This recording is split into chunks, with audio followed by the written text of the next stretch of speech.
Bienvenue, bonjour, Saint-Lucie, bonjour tout le monde qui a regardé la station télévision MTN. Aujourd'hui, nous allons continuer la session du budget. C'est côté le Premier ministre présenter estimation pour le budget l'année 2025 pour 2026. Non, moi c'est Michael Gasper et puis moi ici et puis Virgil Leonti. Virgil, bienvenue avec nous préparer. Qui ça nous a préparé pour le lien?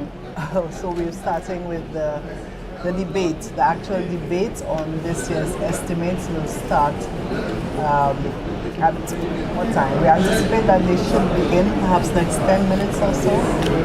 They will be discussing, of course, the Prime Minister's presentation of this year's estimates of revenue and expenditure. On Tuesday, the Prime Minister did present his budget in the amount of $2,057,519,900. And of course, it is the biggest budget we've ever had in St. Lucia. The Prime Minister made several announcements concerning projects that would be prioritized in this fiscal year. Of course, he spoke about building on from last year's theme when it was the year of infrastructure. The Prime Minister says he's hoping to continue on this theme, and he announced several major infrastructural projects. In fact, the largest sum of developmental, the largest sum would go towards infrastructure. 27%, I think. Yes, 27% of the developmental budget would go towards infrastructural development. Some of that would include roads, housing development, the ports, expansion of the ports and rehabilitation of sporting facilities and the like. Other initiatives the Prime Minister noted was efforts to enhance food security.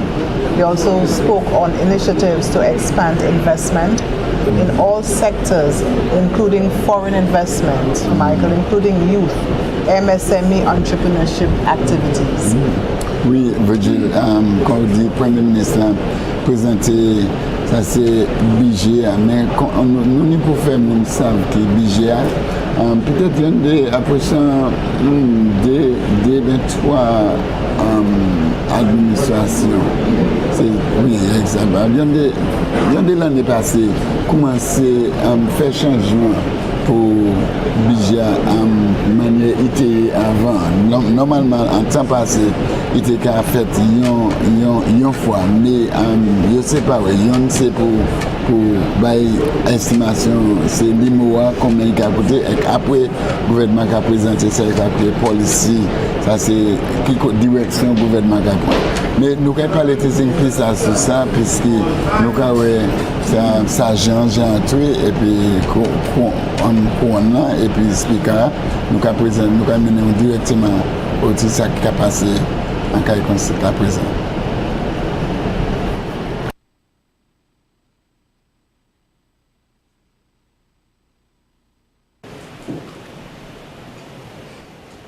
Almighty God, by whom alone kings reign and princes decree justice, and from whom alone cometh all counsel, wisdom and understanding, we thy unworthy servants here gathered together in thy name, do most humbly beseech thee to send down thy heavenly wisdom from above, to direct and guide us in all our consultation, and grant that we having thy fear always before our eyes, and laying aside all private interest, prejudice, and partial affection, the result of all our counsel may be to the glory of thy blessed name, the maintenance of true religion and justice, safety, honor, and happiness of the King, the public will, peace, and tranquility of St. Lucia, and the uniting and knitting together of all the hearts of all persons and estates within the same, in true Christian love and charity,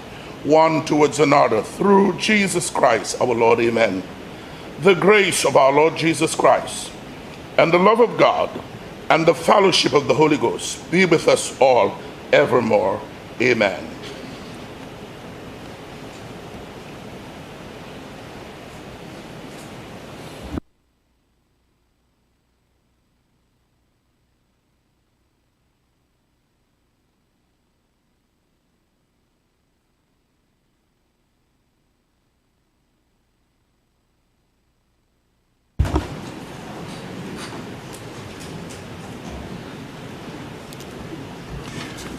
Good morning, members.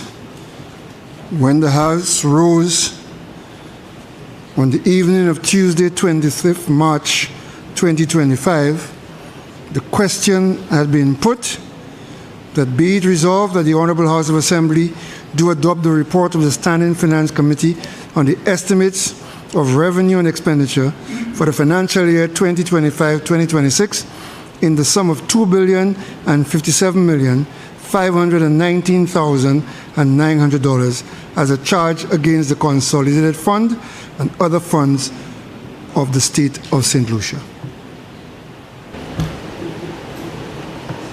Member for Castries Southeast.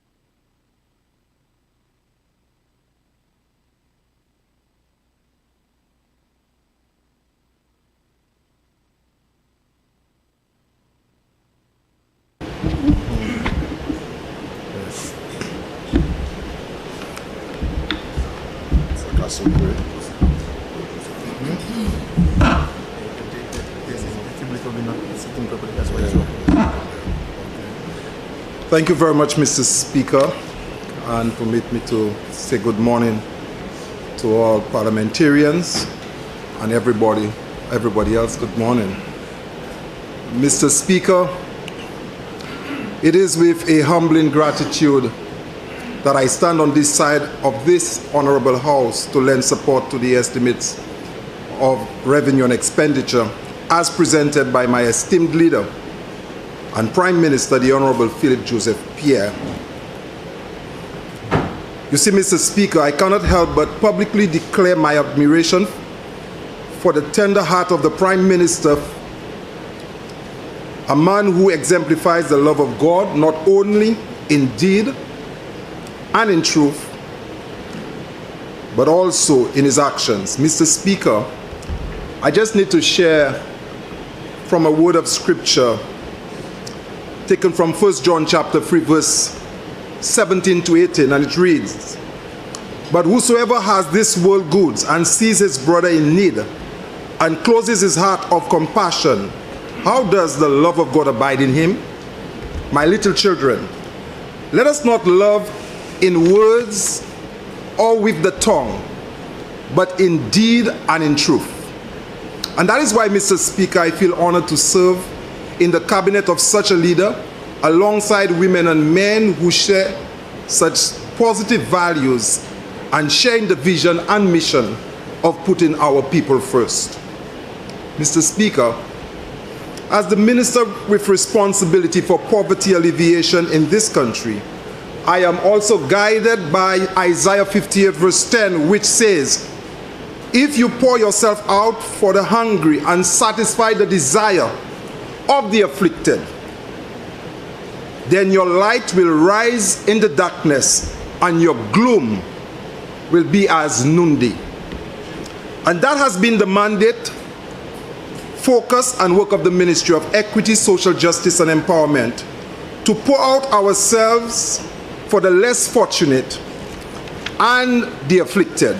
And so, Mr. Speaker, very early in my presentation, I want to recognize some persons who have partnered with the ministry in its various undertakings, as well as the staff of the ministry and its auxiliary agencies for advancing the work of the ministry.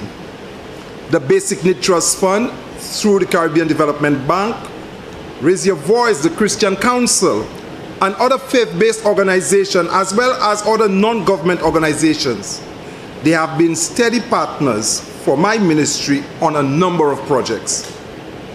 Not forgetting the government and people of Taiwan who have provided tremendous support over the years. Mr. Speaker, only last week, my ministry received 1,000 pairs of shoes through the effort of the government of Taiwan. Now, some persons may thought we were receiving school shoes only. But Mr. Speaker, you should have seen the wide variety of shoe styles and colors. Mr. Speaker, we received tuxedos and we received some peep toe and block heel, wedge heel, lace up, crisscross. You know, we received some shoes. And yes, Mr. Speaker, we received them in various colors. We received green, blue, pink, black, red, and yes, yellow too. We received so that no one will be left behind. Mr. Speaker, on receiving that donation of 1,000 pairs of shoes, I could not help but reflect on another verse found in Romans chapter 10, verse 15, that says, how beautiful are the feet of those who bring good news. You see, Mr. Speaker, that is the work of the government through the staff of my ministry and its support agencies. I feel blessed to have the staff with beautiful feet that are constantly running to bring good news to the less fortunate. Staff led by the very able permanent secretary, who is constantly seeking ways to make the work of the ministry more effective. And as if this wasn't enough, Mr. Speaker, I am even more blessed to be the parliamentary representative to the people of Fisheries South, who share similar values, Mr. Speaker. You see, Mr. Speaker, many of my constituents, including members of the Fisheries South Constituency Council, are prepared to make sacrifices for the good of the less fortunate in the constituency. They look out for each other and they make my job a lot easier. At this juncture, Mr. Speaker, I just want to say thank you to all of them, and I feel extremely honored to be their parliamentary representative. Now, Mr. Speaker, let me get to the matter at hand, the estimates of revenue and expenditure. Mr. Speaker, I know this area of expertise, and I'm sure in the debate of the policy statement, quite a bit will be said about the character of such a document. Some persons sometimes explain the estimates of expenditure in terms of the indices of GDP or the gross domestic product. Of course, it is known as a budget of primary surplus. But a lot of this will be discussed in the policy debate, Mr. Speaker. But I just want to cite one area that I looked at to make the point on the efficacy of the budget. And that is, Mr. Speaker, the current revenue, the outturn 2024-25 was $1.5 billion, and the recurrent expenditure was $1.4 billion. And in this budget, 2025-2026, $1.6 billion in the recurrent revenue and a $1.4 billion revenue of expenditure, respectively. Mr. Speaker, it's important to note that our revenue surpasses our expenditure as it relates to recurrent revenue and expenditure. Mr. Speaker, under the previous government, it was customary for the government to borrow money to pay interest. In fact, their budgets may have been prepared using the approach of luck and hope. And therefore, Mr. Speaker, for the next few days, today and tomorrow, I expect the opposition to debate, the debate and the position to be preoccupied with, if I had known, the woulda, shoulda syndrome. But Mr. Speaker, I praise the Prime Minister for a budget that is equitable and diverse in the sum of $2,057,519,901, Mr. Speaker. In the preparation of his budget, the Prime Minister, luck is not his method and hope was not his strategy. It is a budget that is calculated and well thought out. And of course, Mr. Speaker, through this balanced budget, the Prime Minister has provided effective optimism because it is linked to an ability to see the brutal facts which may come to bear one way or another on the well-being of our sweet Helen. Philip Joseph Pierre is a realist, an emotionally intelligent, consensus-building leader, one who respects professional and he believes in the abilities of others, especially local professionals. Mr. Speaker, permit me to highlight how the Ministry of Equity is featured in this budget.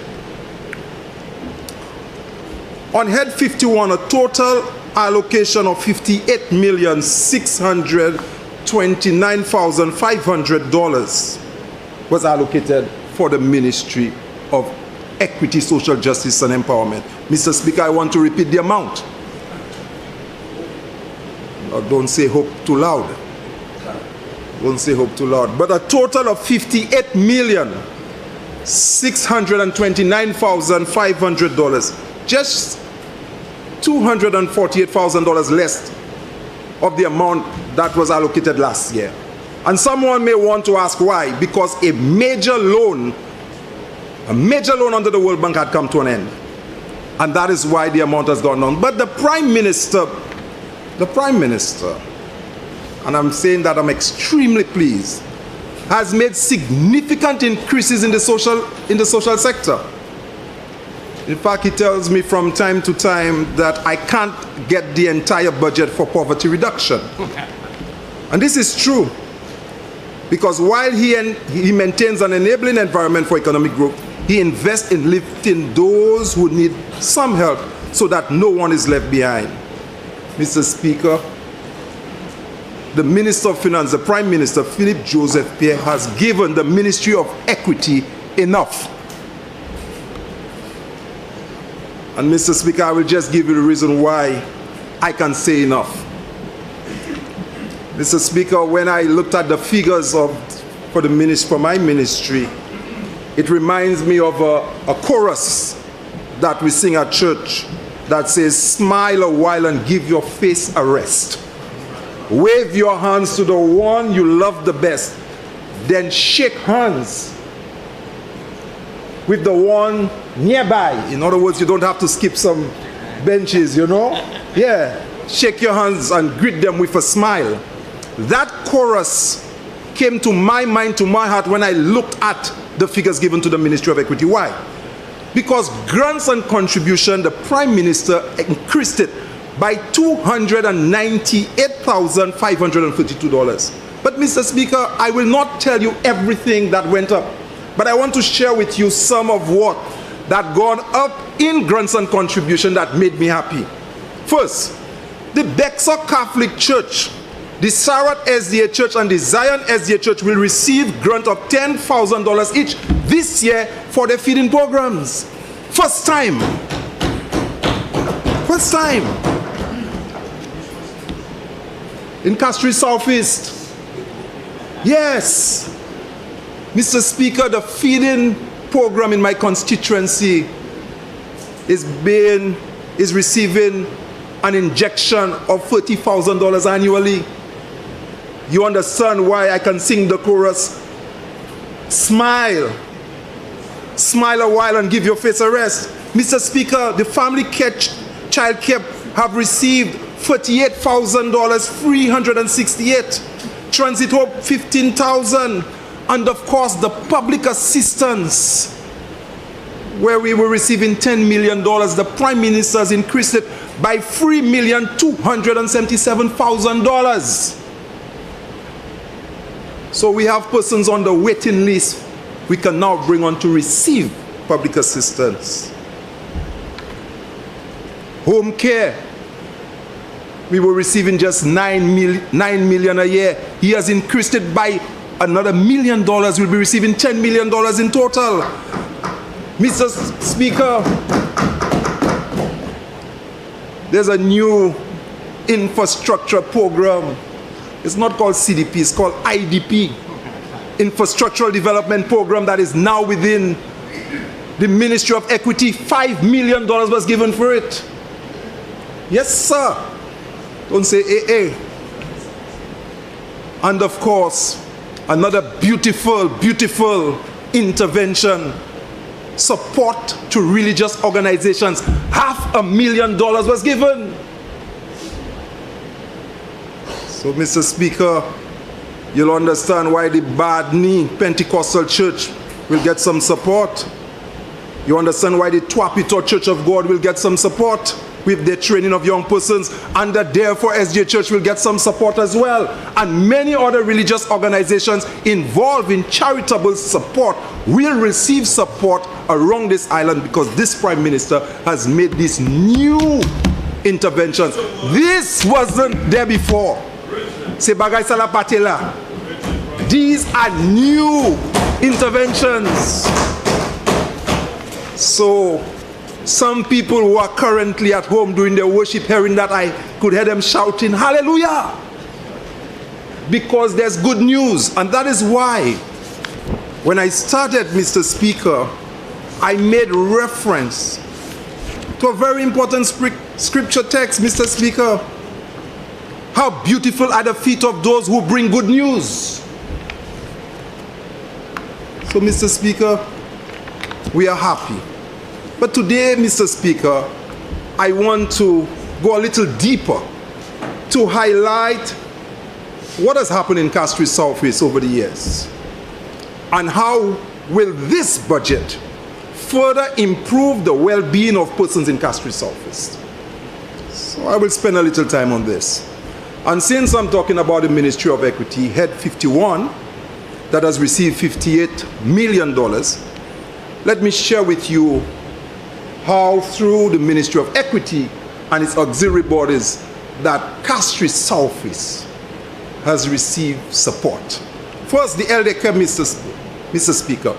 We have 56 persons in our constituency providing care to senior persons and persons who are homeless, persons who are not receiving care in Fisheries South. While we receive an additional $1 million, only 2 persons will be added, because there are other areas that need support, and that will be explained. But I will add an additional 2 persons to ensure that we cover Fisheries South well. Yes, no, just in Fisheries. The rest, yours will come later. When you give me roads, I'll give you.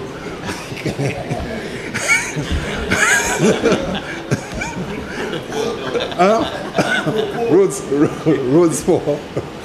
Yeah.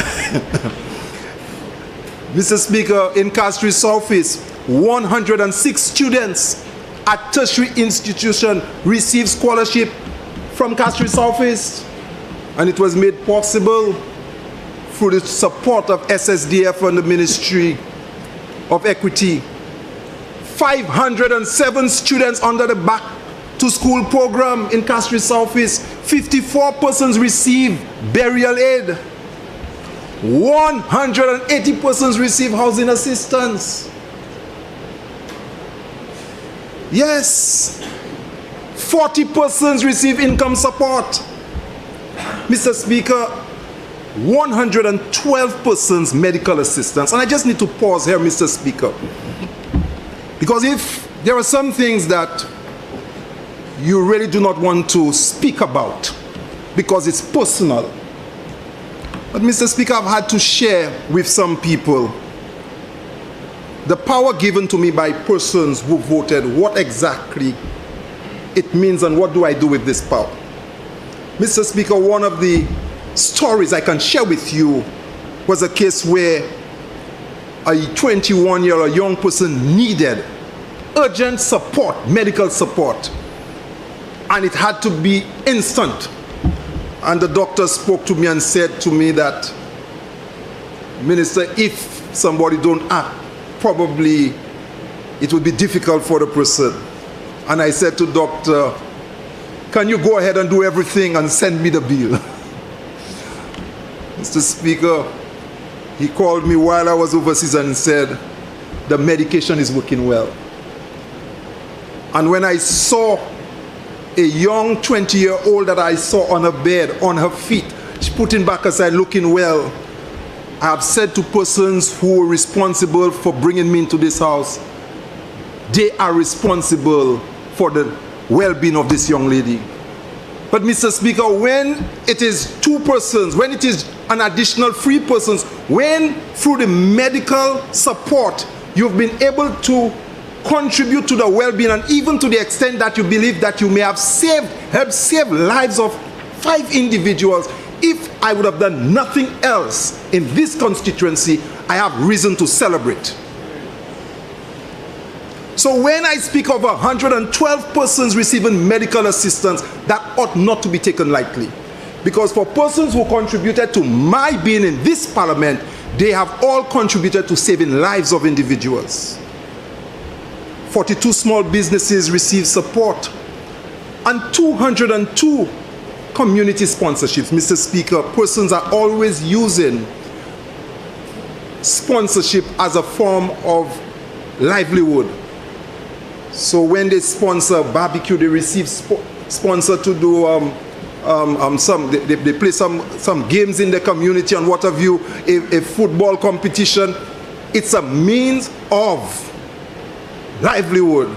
So when there's the street cricket in Macronlands, on a morning, Sunday morning, the vendors come and they place themselves at the side of the road, even if it's street cricket, so that they can make their bake, make their akra. There's benefit to them. So when you sponsor just the prize money of maybe just $800, there is a lot happening in the community. And there's a lot of other activities that are sponsored. Mr. Speaker, to the sporting clubs, I provided over $50,000 to Twapiton, Bexor, Sarat, Bele, Coolitown football clubs. And I'm so happy about the Coolitown and the Bays. They're a good team. The Minister of Sports can tell you about them. One of the first teams to have traveled. I support them to represent St. Lucia as a club overseas. Yeah, they have some players from countries. That's why we are close.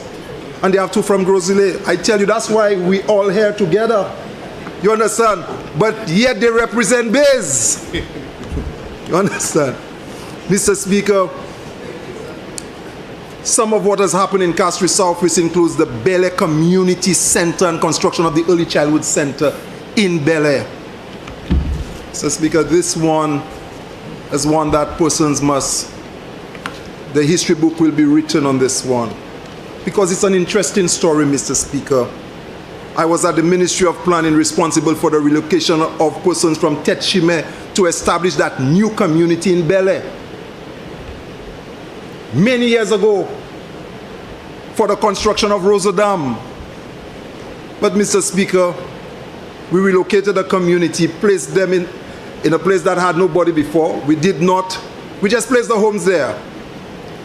And they had difficulty as to where they should go to, where they should take their children to school. Should they go back to Tetshime? But there was no transportation network to go back to Tetshime. Should they go to Roseau? There's no transportation or route. So they were left on their own. And back then, the reinforcement to construct an early childhood center was there. And it stayed there for years. And I had to find myself as the representative after so many years to see the construction of a project that was conceptualized almost 20 years ago. So they know me by name, and I can celebrate with them for this early childhood center. Mr. Speaker, I love music. I am not too good with my instruments as I used to be before. My saxophones are there and my guitar is there. But Mr. Speaker, I am introducing music at home and my grandson is getting ready. But Mr. Speaker, I could not help but to ensure that musical bells in every early childhood center in Fisheries South was a program, my vision, and that is happening. So every early childhood center in Fisheries South have a professional teaching our children to use musical bells. One, they could know the scale, do, re, mi, fa. They will be introduced, and I believe it will open their minds and the inspiration. Thereafter, they could easily go on and conquering instruments. So that is happening. Mr. Speaker, the Sarat bus shelter and business spaces, you could speak of an intervention under my ministry. The Wavin Poisson business cottage that's under construction. The Labei early childhood development under BNTF. The Cul-de-sac community center, a meeting space, Mr. Speaker. Again, this is a story. Since GIS, a shed given almost like a fowl coop is what they had as a community center. But I'm happy that this new community center in Cul-de-sac is approximately 70% complete. The restoration of Badney Community Center and the acquisition of the land. For 50 years, a public building was on somebody's private land. For 50 years, on somebody's private land. Never got paid for it. Under this PALREP, Auntie Aggie will get her monies because it's surveyed and it's about to be processed so that she'll be paid for it. And we are restoring a community center that was literally abandoned and given up, I don't know why, but an important asset to the community. So I would like to see, Mr. Speaker, in this financial year, the construction of a community center in Capitol Hill on the lot that was made available in the community by Andre Arthur in his development. Also, I would like to see a community center will be pursued for Boseju CDC Lakwamengo. This area is in need of a place for persons to have the meetings. Mr. Speaker, I want to move on to the social infrastructure, but speak to more to the Department of Economic Development and Youth Economy, Head 56, received an amount of $106,585,300. Mr. Speaker, the Department of Economic and Youth Economy is the place that gives birth to CDP. And CDP does a lot for us, Mr. Speaker. So when I speak of the Department of Economic Development, I'm referring to CDP. So we have undertaken some projects on the CDP. And one of them, Mr. Speaker, again, that if persons willing to write a story, is the sewage system in Cul-de-sac. Mr. Speaker, as an employee at the Ministry of Planning many years ago, I have received instructions from permanent secretaries asking me to go and empty the sewage system in Cul-de-sac.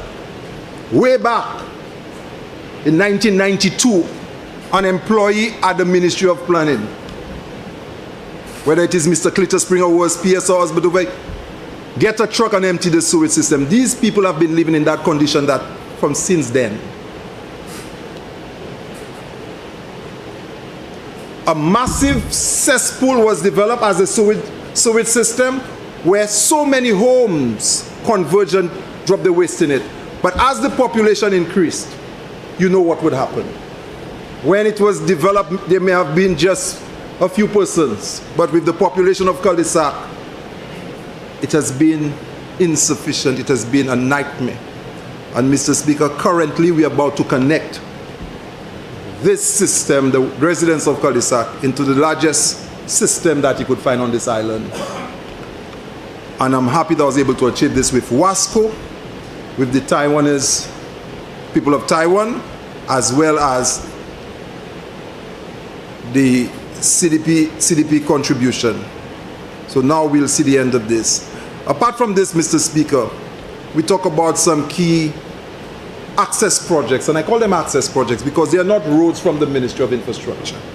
Under CDP, I was able to provide Crown Lands. When I say Crown Lands, is a community called Crown Lands. We were able to complete an access road there. In Bexar, through Proud, we were able to do 2 roads in it, and thank you, Minister. Lima in Forestier, and the Forestier Road to the SDA Church was able to do this. The Tuapito Road, St. Lucy's Avenue on the Mon, the Therefore access, Monbele Road, Tetmac, drains in Odsa, slope stabilization, drains in Goodlands, and of course repainting of the Badi Chaussee multipurpose court. Mr. Speaker, as well as the Monbele bus service. We have partnered with the Lakwa Mingo Minibus Association to enhance the public transportation at Monbele. Mr. Speaker, whereas Montbellier is part of the route, they would not traverse the route. So some persons are unable to seek employment or be gainfully employed because they do not have transportation to go to Montbellier. The Lacqua transportation, the buses would just go all the way down to Odsa and they would not go down Montbellier. I had a contract with them and to pay them specifically so that they have buses going down to Montbellier, and this was done under the Constituency Development Program.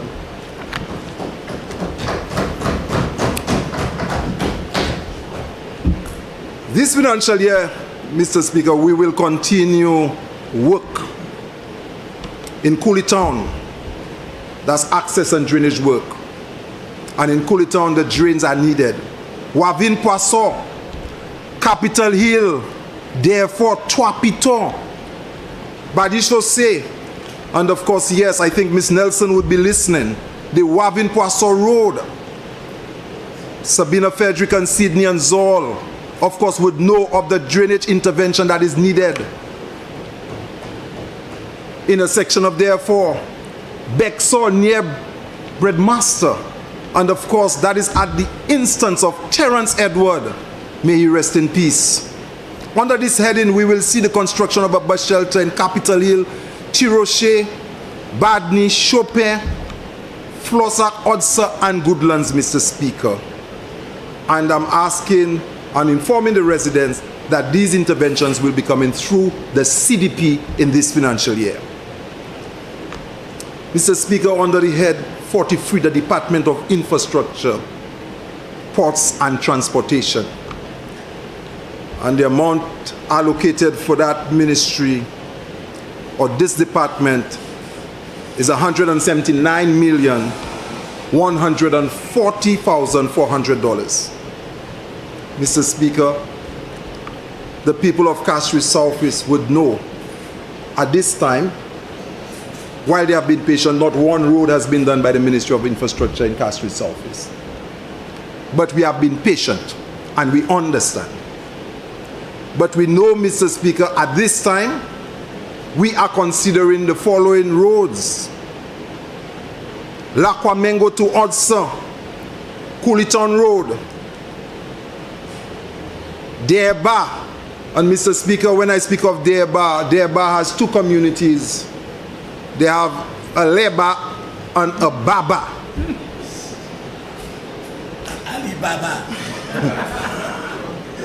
And there seemed to have been a mischief. That road it's really a ring road. But somebody did road in one section of Derba, which is a Leba, so I now have to do a Baba. That's why we say Alibaba. Yes. Chopin, Badney to Sarat, Flossack 1 and 2. We need to complete the roads in Tetma, completion of the road in New Bel Air, and Sandy Fair Road works, Mr. Speaker.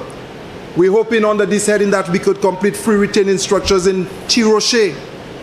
We have a retaining wall, and a small vehicular bridge in Tetmark. Retaining structures along the section of Bexon Mac River to protect properties that are at risk. We need to continue the sidewalks in Wavin Poisson and place guardrails along the eastern side of the road in Trois Pitons. Yes, Mr. Speaker, we need to ensure that they have speed bumps in Trois Pitons, Bexor, and Odsa, and I'm hoping that this would be implemented in this financial year. Mr. Speaker, the drainage work in Cooley Town to protect the early childhood center is critical. I think Debbie Home is at risk. I know some intervention is about to take place in that section. The Minister of Education has already asked somebody to do something there, but the drainage work is the responsibility of the Ministry of Infrastructure because the early childhood center is at risk if it's not done. Completion of drains to cross the Cul-de-sac road for the Cul-de-sac community. Request has been made and I expect this to be considered before the completion of the West Coast Road. This is important under this heading, Department of Infrastructure, Ports and Transport. Mr. Speaker, under head 47, the Department of Physical Development, and urban renewal. $23,214,300. Mr. Speaker, under this heading, I would like to see the completion of what has started the land ownership program in Bexar, Bele, and Odsa. Mr. Speaker, through the CDP allocated, we have employed a planner placed in the constituency office to start the process, and we've done the surveys. So all that needs to be done is really to prepare documents that could go up to cabinet, and I'm hoping that the Commissioner of Crown Lands, together with the officer that has been employed, would quickly move on to ensure that the residents who are currently on the land receive their title deeds in the shortest order. As well as, Mr. Speaker, I would love to see the completion of the acquisition of these lands in cul-de-sac, because this is causing some problem. We understand that CARE has built a school and persons are establishing their homes and probably are moving on properties belonging to CARE. But of course, Mr. Speaker, we want the GIS lands to be settled so that persons can have title and we can ensure that the people of cul-de-sac are treated well. Acquisition of lands along the Bexar River is needed to re-establish the riparian rights of the river, Mr. Speaker. I have difficulty with the fact that surveys and surveyors approve subdivision or submit subdivision to planning that somehow get approved and it includes river banks. And then when it comes for maintaining the river, you have no access because you are passing on persons' private property. Mr. Speaker, we need to re-establish the riparian rights of rivers and ensure that we have full access and protect our rivers to ensure that we have river banks. And I'm sure the minister responsible for the forest would appreciate that, as well as acquire lands that contribute to the safety of our water source. And there are properties that can be acquired, and I would love for this to happen, particularly in my constituency, because we have the Wavin-Poisson Bexar River that starts all the way from the Badlil and go all the way down to the cul-de-sac Bay. Mr. Speaker, under head 54, the Ministry of Youth Development and Sports received $14,973,700, and I don't want to say I want all of it. I can't get it, but of course, let me first thank the Minister of Sports for considering the multipurpose court in Mark. Of course, and I expect the resurfacing of and lighting of the Bexar playing field. And Mr. Speaker, I will say to the Minister of Youth and Sports, I'm at his mercies, but I will not rest without having sporting and recreational facilities for Tuapito, Coolitown, and Lakwamengo. I would be happy as well if we can cover the sitting arrangement at Tiroshe Court, and of course establish washroom, which is a low-hanging fruit, is not costly, because we already established the sitting facilities. So the Bible says, ask and you shall receive. So I'm asking, Madam Mercy, but I'm hoping that under this heading of $14,973,700 that this can be considered. Under the head 53, Department of Education, Innovation and Vocational Training, an allocation of $261,994,500 was made in the budget. And Speaker, I could only ask that we need to revisit the location of the Bexar Infant and Primary School, and to consolidate it as one school, and find a solution, because the current school across the river is not in a good location. The condition of the school is not looking well. This school, again, I have knowledge, after the major hurricane, I think it was Hurricane Allen, many years ago, when that school silt covered the entire ground floor. Under the RIM project, I think it was Basic Education Reform Project, that school was earmarked to be demolished or to be relocated. And the list was done was to ask to abandon the ground floor and only use 2 floors. But in St. Lucia, sometimes temporary measures remain permanent or stay for a long time. So I'm hoping that this financial year, we can find a permanent solution in resolving the issue of the Bexar Infant and the Bexar Primary School. Mr. Speaker, however, I would ask that there can be a facelift to the school, because the construction of the massive community center has allowed cement blast to deface the school. And it should have been a responsibility of the contractor before he leaves the site to make good how it has affected adjacent properties.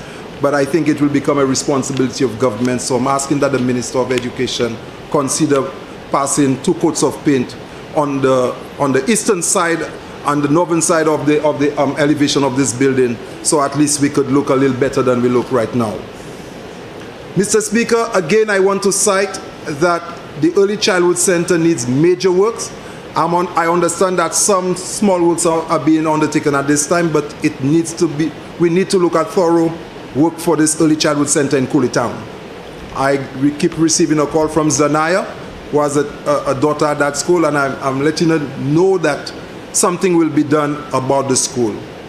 Mr. Speaker, the Sir Arthur Lewis Community College is in the constituency of Fisheries Southeast. And last night we had a meeting with the Capitol Hill residents who believe that they are not the ones responsible for visitors harassment, because we know that Sir Arthur Lewis, Mount Fortune, is a historical site and quite a few visitors go to that place. But the community, as it's close proximity to the school, however, it seems that it has been ignored. And we're asking that there be a more intimate relationship with the staff and management of Sir Arthur Lewis with the people at Capitol Hill that's just next door to this plant. The playing field was established for the community many, many years ago, I understood, by Harold Rock. However, it is seemed to be the possession of the school. Members of the community do not feel that way about the playing field. I do not have the facts about it. However, they believe that they are more than just a community in Capitol Hill or at Mount Fortune, or therefore, as you may call it. I'm encouraged that at least the school could look towards providing 1 scholarship to the community a year. That would probably help, create an intimate relationship between Sir Arthur Lewis and the community of Capitol Hill. Head 53, the Ministry of Health, Wellness, Elderly Affairs, received in the budget $206,073,800. Mr. Speaker, on this heading, I want to thank the Minister of Health for providing medical assistance to so many persons in Fisheries Southeast. But I would also like the Ministry of Health to consider the relocation of the Lacwa Health Center. It is in a location that is difficult to access. Wheelchairs cannot access the health center. And sometimes I could see people sitting where they ought not to sit, waiting for the health center to open.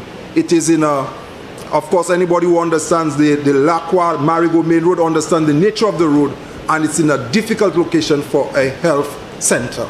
So I'm hoping this year that we could look to addressing this problem for the residents of Lacwa, Cooley Town, and the environs. Head 41, Agriculture, Fisheries, Food Security, Rural Development, received $42,345,900. Of course, Mr. Speaker, I expect the Minister of Agriculture to continue supporting the farmers.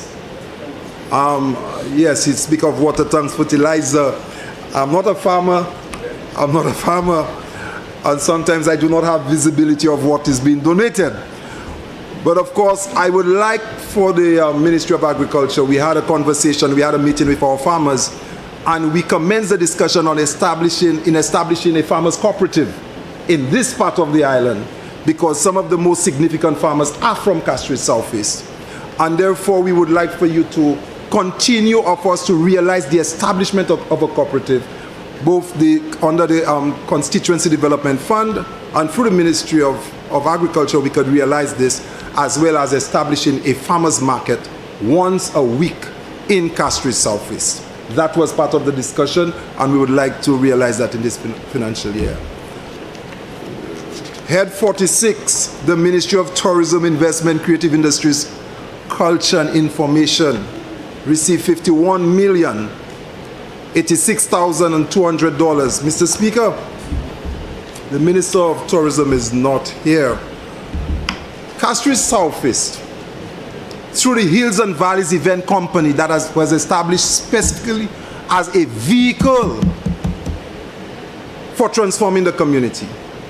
And it is Fisheries Southeast probably maybe the only the constituency that has taken responsibility to establish a vehicle just for having jazz and having other activities. Mr. Speaker, I really want to commend those persons who have supported and worked, the members of that company. Mr. Speaker, we have had 2 successful major events. St. Lucia Jazz Festival Creole and Creole Heritage Month. These events have consistently demonstrated excellence, executed through a dedication of a committed group of individuals who have selflessly contributed the time and talent to ensure the success.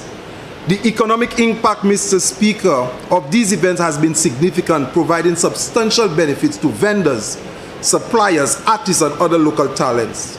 Producers and event service providers have also enjoyed increased opportunities, resulting in positive economic ripple effects across the constituency.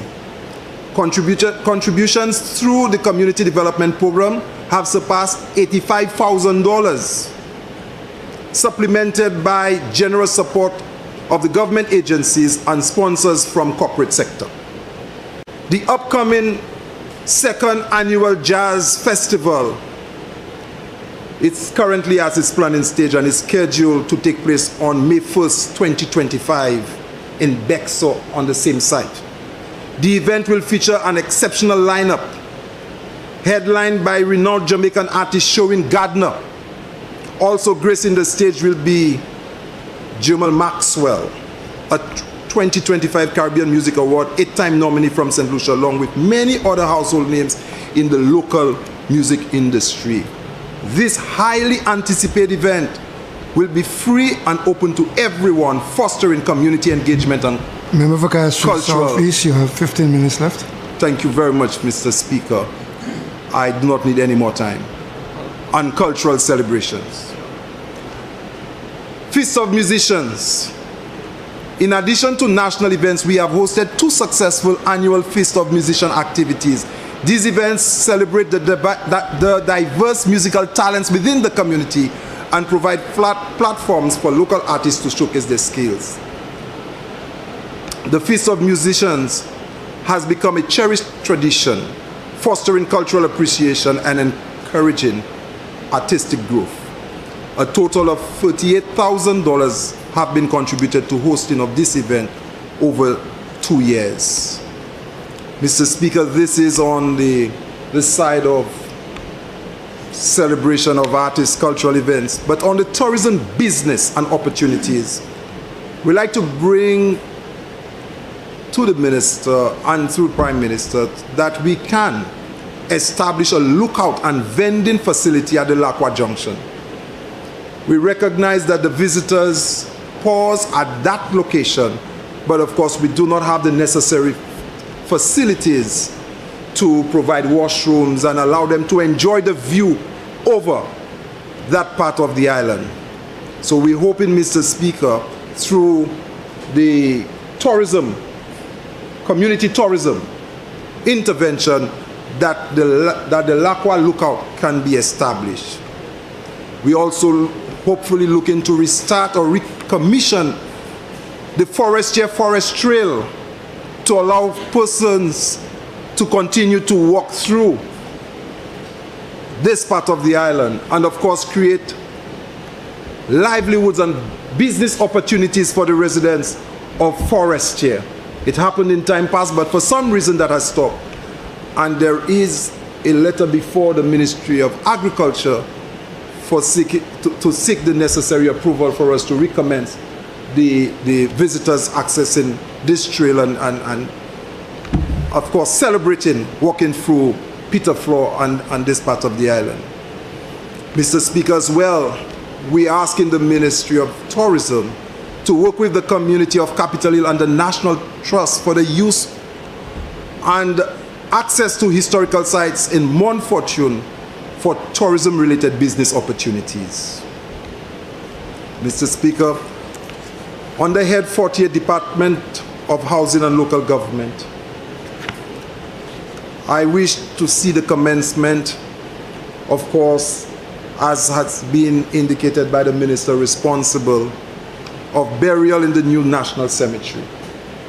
We are hoping to see the construction of tombs within this financial year, which will be available for burial purposes thereafter. This will certainly strengthen the capacity of the council to take care of many other local government responsibilities within the constituency. Mr. Speaker, in summary, this budget has allowed Fisheries South to continue what it has started and will build on the successes that we have experienced. In conclusion, Mr. Speaker, we have made significant progress in our constituency over the past years. These achievements from social infrastructure improvement and other social programs have directly improved the lives of our people. As we move forward, we remain committed to serving our constituents, building on this progress and ensuring that no one is left behind. Mr. Speaker, I need to thank all those who have worked and collaborated together with everybody else as we work towards creating a stronger and more vibrant community for all. Personally, I've enjoyed serving everyone in Fisheries South. Serving is my oxygen, and I don't get tired of doing it. Mr. Speaker, in closing, I want to quote a Greek proverb that says everything that I subscribe to. A society grows great when all men plant trees in whose shade they shall never sit. This has been the selfless, futuristic approach of this government, and I want to thank the Honorable Prime Minister, Philip Joseph Pierre, for his leadership in that regard, and my cabinet colleagues for their support as we continue to plant many trees together. Thank you very much.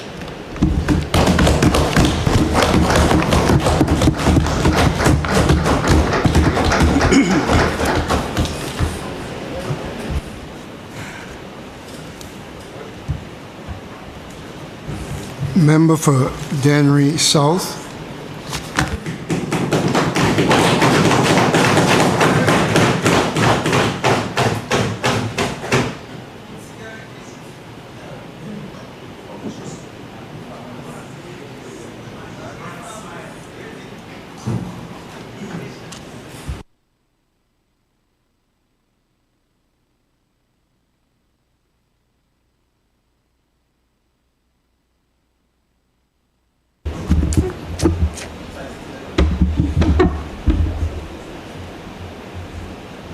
Mr. Speaker, it is indeed an honor to stand before this honorable chamber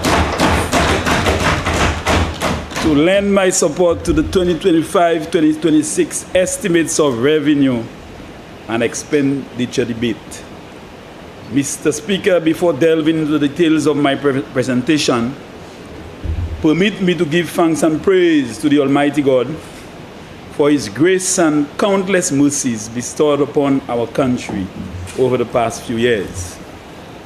Mr. Speaker, I would like to thank my family, especially my wife, my daughters Vicky and Crystal, and to all my constituents of Denry South for placing their trust and confidence in me. Mr. Speaker, in the past few weeks, we've lost some of our constituents, and I want to make special mention to persons like Elias Vidal, Elijah Marfrin, better known as Elijah, Mrs. Vidal, and Miss Teresa Sylvain. Yes, Mr. Speaker, every time I stand in this August chamber, I am reminded of a very important person in my constituency, although has passed many years, but I know if he was alive, he would have been glued to his television screen at this time, and his name is Gregor Stanislas, better known as Pushum. Mr. Speaker, I want to express my condolences to the family of those who've passed and to wish them strength and courage as they go through this period of bereavement. Mr. Speaker, the estimate of revenue and expenditure for 2025-2026, my ministry will benefit from a total allocation of $42,345,900. And the breakdown is as follows. Capital project expenditure, $15,910,200. And recurrent expenditure, $26,445,700. In terms of total funds allocated, Mr. Speaker, the Ministry of Agriculture's budget has increased by 3% in 2025-2026 when compared to the revised estimates of 2024-2025. Mr. Speaker, permit me to highlight some of the key line items in the ministry's budget for the next fiscal year. $1 million for payment of premium to insurance for crop insurance coverage, Mr. Speaker, and that is very significant because every year we know natural disasters, hurricanes, tropical storms, and its impact on the agricultural sector. Just last year, we had a major hurricane that impacted the sector, and the government had to assist the farmers in terms of relief. Avec mobilité ça en patois, gouvernement Saint-Lucie l'année ça là a commencé 1er avril, ça c'est l'autre mois, a mettre $1 million à budget là pour supporter insurance by farmer. Et puis nous savons ces farmers qui allaient through un chaque problème là venu pour saison hurricane et plusieurs fois le gouvernement Saint-Lucie pour garder pour l'argent pour assister ces gens là. Nous avons tout de suite l'année ça là, nous avons un programme en place et nous voulons commencer avec ces farmer figue et farmer banane. Because là où nous avons c'est ces gens là avant qu'à trouver affecté. Et chaque saison hurricane ces gens là tout appé dévalisé plantation qu'a trouvé dévalisé because of vent. And so, Mr. Speaker, we are going to focus on getting an insurance package or mechanism in place to assist our banana farmers, our plantain farmers. And I'm not saying in any way that we've forgotten the other farmers, but we are going to start with the banana farmers. Mr. Speaker, this insurance mechanism is not only going to be a St. Lucia initiative. We have been discussing with other countries in CARICOM that are similarly affected during times of natural disaster to have one common insurance package available to the farmers. Mr. Speaker, I want to also mention that $800,000 was allocated in this year's budget to advance agri-practices and new technology and innovation. And Mr. Speaker, that has to do with hydroponics, Mr. Speaker. And I want to take the time to thank the government and people of Guyana for making available 2 shade houses with tech hydroponics technology situated at Union, and we are hoping that that can help us boost our production of leafy vegetables to reduce on our imports of those commodities. But at the same time, Mr. Speaker, to create an avenue for our young people to get training through this facility so that after completion of the training, they can get into their own backyard small projects with regards to hydroponics, Mr. Speaker. We've started with two small greenhouses, and we are hoping to expand. But it is also important for our persons or students who are involved in their school projects. They can find time, they can spend time doing those projects or undertaking those school projects at those facilities situated in Union. Mr. Speaker, another area that is very significant to our farmers is a sum of $600,000 that was allocated to continue the farm labor program, Mr. Speaker.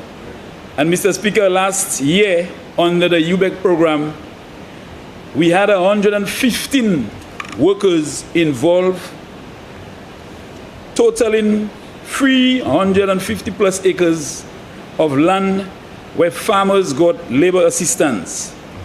Et puis programme ça là, moi crois était important by ces farmers because quand nous savions dans ces problèmes là ces farmers qui expériencer c'est pour hen labourer pour travailler en les femmes. A lot of the farmers are challenged by the unavailability of farm workers, Mr. Speaker, and it has caused the cost of production to increase. But Mr. Speaker, we are hoping that this $600,000 will allow us to continue the program commencing in June, July for a period of 5 to 6 months. So, Mr. Speaker, I'm very grateful as Minister for Agriculture for receipt of those funds to continue to make agriculture what it's supposed to be, considering all the challenges that we face in the sector every year as a result of natural disasters. And Mr. Speaker, you would understand the sensitivity of this government with regards to support for our agricultural farmers. And just recently, as a result of the black Sikatoka disease, Mr. Speaker, we were able to provide some support to our farmers. That is 405 farmers in the tune of $1.8 million to assist them in terms of getting back into the production, Mr. Speaker. Mr. Speaker, under the tree crop expansion and rehabilitation project, which is meant to target 100 acres of abandoned lands, Mr. Speaker, to be targeted for cultivation of selected crops like avocado, coconut, soursop, mango, and breadfruit. And that is because we are seeing some very appropriate abandoned lands, Mr. Speaker, especially in the valleys. And we believe that those lands could be put into more productive use, and a total of $3.7 million for the next 3 years was allocated. And this year, Mr. Speaker, a sum of $400,000 is programmed to further support implementation of this initiative. Mr. Speaker, the funds will go towards selecting and formalizing MOUs with participating farmers, land preparation, provision of inputs, training sessions for farmers in key areas of crop maintenance and sustainable farming techniques. Moi dit that l'année chaque côté Saint-Lucie qui ni bon terre et pas chaque moun a quitté ces terres là, moun qui teni figue, moun qui teni jardin, et puis nous quoi ces terres là a yo nécessaire pour continuer produire manger. Et puis nous ni en bas un programme pour 3 l'année, $3.7 million pour nous faire un chai travail, nous avons arrêté 100 hectares. And Mr. Speaker, we are going to ensure that we use this opportunity to increase our food production to ensure that we are reducing on our food import bill and ensuring that St. Lucians can eat what we grow and continue to grow what we eat. Mr. Speaker, I am pleased to inform that the new livestock station at Volet in Miku is now operational. However, there are still some critical capital works to be undertaken. These works include the construction of a drug room, a sanitary facility for staff, a new swine quarantine pen, erection of perimeter fence around pastures, and the construction of road and drainage infrastructure. A total of $900,000 is allocated in this new budget for completing the capital works. And Mr. Speaker, there was an arrangement established by the previous government where an amount of 101 acres of land was set aside for the establishment of this project or facility.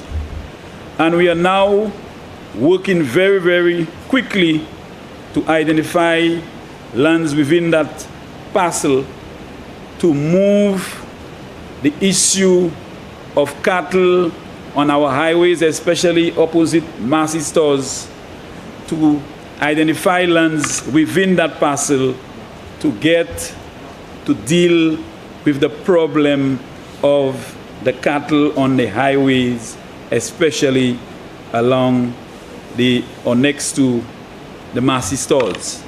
And Mr. Speaker, I get calls from a number of persons indicating that my ministry should make a serious effort to address that problem. And at the cabinet discussion recently, we've taken a decision to identify lands in Volet to place or transfer the cattle issue to an area where it's more secured and that we can bring an end to this long outstanding problem in shock.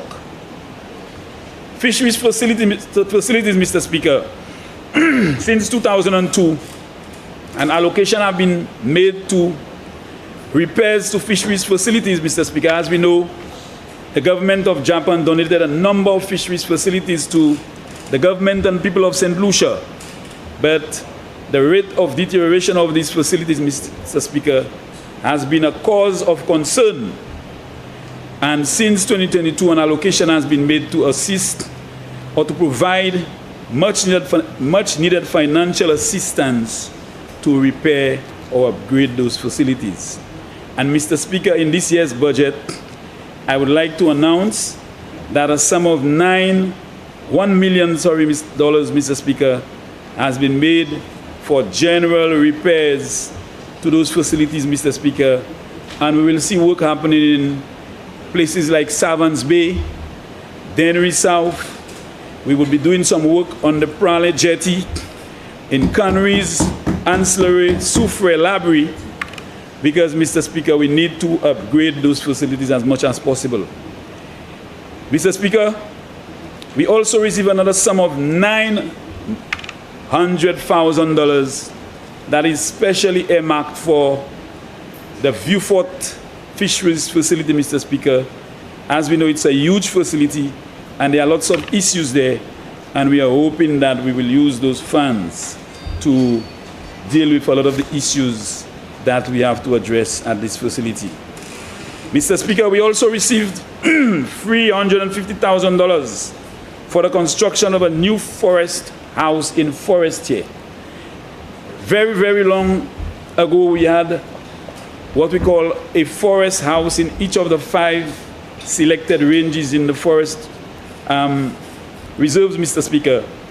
And those houses are deteriorating very quickly. And for those persons who drive through the badly, you will see the construction of a new forest house, and that was an allocation made in the budget of 2024-2025.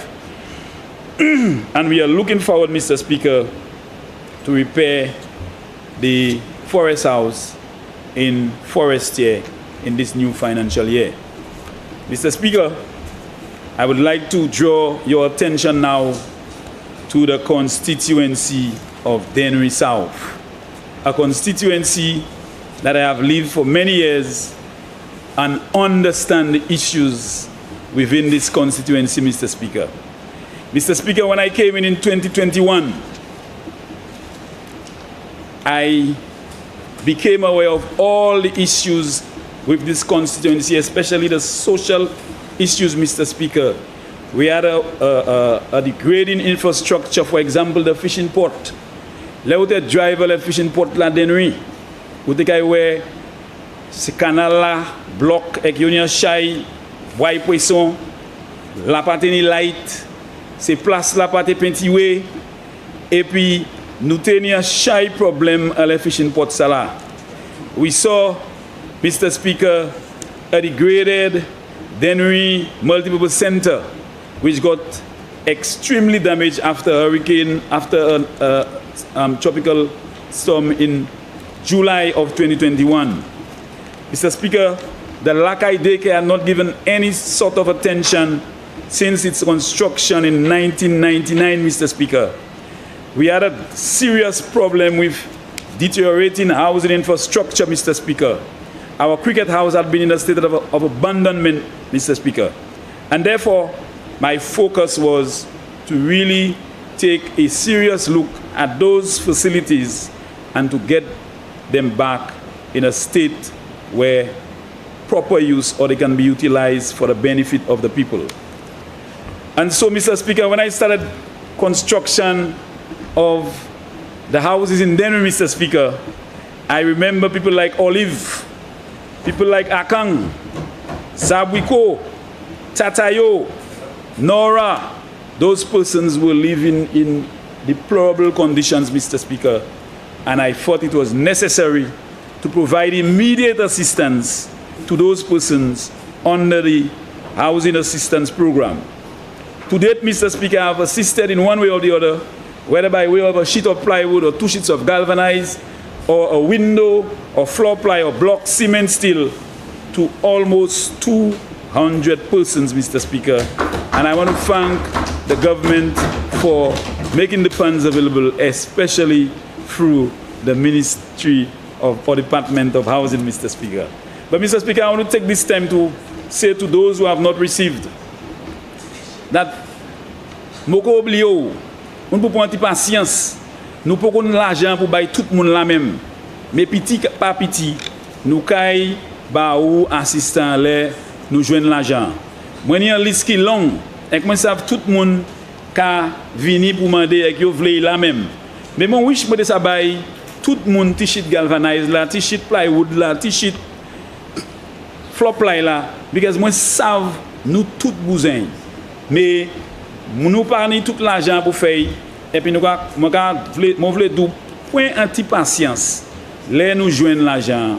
Donc il fait combien mon paye pour bao assistant because moi savent au besoin. Now, Mr. Speaker, the other side has been criticizing my small houses. But là, on parle de Akang, et Akang du côté il a dormi. On parle de Djoukbois, et Djoukbois du côté il a dormi. Là, la pluie il a tombé, et il a mouillé. Moi, si oui, c'est mon ça là, là on parle de Starbatch fait un petit hôtel ban moi. Because là, la pluie tombé, il n'y a pas qu'à mouiller. Et puis, même ça, l'autre side l'a dit, mais il continue de travailler pour aider tout gens Denry South pour faire la vie plus meilleure.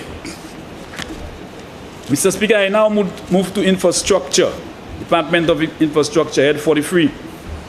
And Mr. Speaker, in Denry South, I must say, unlike other PAL reps, I am very comfortable with the state of roads, especially some of them. But we also have some roads that need some attention, Mr. Speaker. And I want to say that the Hospital Ring Road, Mr. Speaker, the potholes are increasing rapidly. Victoria Street and Scanot, Mr. Speaker, from the Mole Bridge to the Belfashion area. And when I speak to people like Bobby Girl and Kosh and people like Tijan, there is always the issue of how soon we can repair. And Mr. Speaker, I know it is a challenge for us, but under the potholing vote, Mr. Speaker, I see a sum of $2 million EC dollars, and I'm hoping that some of those funds will be made available to assist us to upgrade these roads that I just mentioned. Mr. Speaker, under the RIM, what is called the Road Improvement and Maintenance Program, I have been informed that the bypass road from Plant to Green Mountain, Mr. Speaker, is one of those earmarked for rehabilitation. Mr. Speaker, this road has a number of potholes, and every time I drive there, I get numerous calls to address issues relating to the potholes, Mr. Speaker. Also, the Boisjoli Road starting from Tira, that is Hilltop, all the way to Montparnasse, Mr. Speaker, has been selected, and a costing has been completed to upgrade this road in its entirety. So, Mr. Speaker, I want to say to my people of Denry South, Lakai and Lime, Mr. Speaker, that attention will be given to those roads, Mr. Speaker, in a manner that would help address the issues, because I know how it is when, potholes, you have potholes, and every time you drive, you see the potholes are getting bigger and bigger. But, Mr. Speaker, I want to thank the Minister for Infrastructure for all the support, Mr. Speaker, that he has given to the Denry South constituency in terms of road rehabilitation. But, Mr. Speaker, on the issue of roads, Mr. Speaker, I just want to take time to mention that there is an urgent call for a road coming from where you call Red City, that's opposite Plants Place. That's a concrete road, but that road stopped just a few feet, maybe less than 100 feet from the main road leading to the hospital, Mr. Speaker.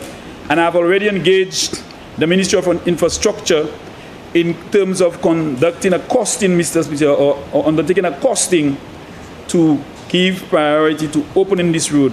Because, Mr. Speaker, when the Denry village is flooded, and as we know, Denry village is below sea level, anytime the village is flooded, it makes it difficult for vehicles to access the village to get to the hospital. As you know, the Denry Hospital is located on the top of the hill. So, Mr. Speaker, that bypass road, if it is connected, Mr. Speaker, would avoid any issues with regards to having to deal with flooding in the village. And as we on flooding, Mr. Speaker, I see $4 million on the rivers and water courses, Mr. Speaker, and that deals with the silting of major rivers and drains in my constituency, and that includes Lakai, Lime, and Denry. And every time it rains, Mr. Speaker, I remember people like Lauren. Lauren would call me and say, Stabats, we flooded. When I go, I get concerns from people like Lina, Paula Vitalis, Rydon, and Zian, all those persons in those areas, Mr. Speaker, the areas or access to their homes is flooded, and those issues sometimes cause major problems because they have to mop and clean their property, their homes soon after. So I'm hoping that Denry South will continue to benefit from this in a big way so that we can alleviate the plight of the people who are directly affected. In terms of sports, Mr. Speaker, I want to thank the Minister for Sports for giving urgent attention to a major situation with regards to the Denry football stands. Chaque lè mwen tou bout la e pla pikatobe na honte because tout moun ni pou koui from a stand na because their stand na pa couvert, and any little rain or heavy rains, Mr. Speaker, would make it very, very uncomfortable for a number of persons. And every time I speak to Ramel is also very concerned, and a number of other persons, Mr. Speaker. When I discussed the matter with the Minister for Sports, or for Youth Development and Sports, Mr. Speaker, he guaranteed me that he too was concerned, and we have now completed designs for blocking the back of the stands. And also, Mr. Speaker, we've gotten designs for the construction of the change room, Mr. Speaker, which is very, very critical for the people of Denry South. Mr. Speaker, I want to say that this is timely, and I hope that before the start of the rainy season, we will see the completion of those two projects. A contractor has been identified for each of these projects, Mr. Speaker, and I'm hoping that not too long from now, we will see, and I was just told, Mr. Speaker, as of next week, work will start on the change room and blocking the stands for the Denry playing field. The Denry basketball court has been in a deplorable state, and every time I speak to Sanya would tell me, Minister, we have to do something with this because we can have netball competitions, basketball competitions, Mr. Speaker, but because the football or basketball court is in such a deplorable state, Mr. Speaker, and that includes the surfacing. I was told that the rims that you use for the basketball poles, Mr. Speaker, has deteriorated. Lighting, Mr. Speaker, has also deteriorated, Mr. Speaker.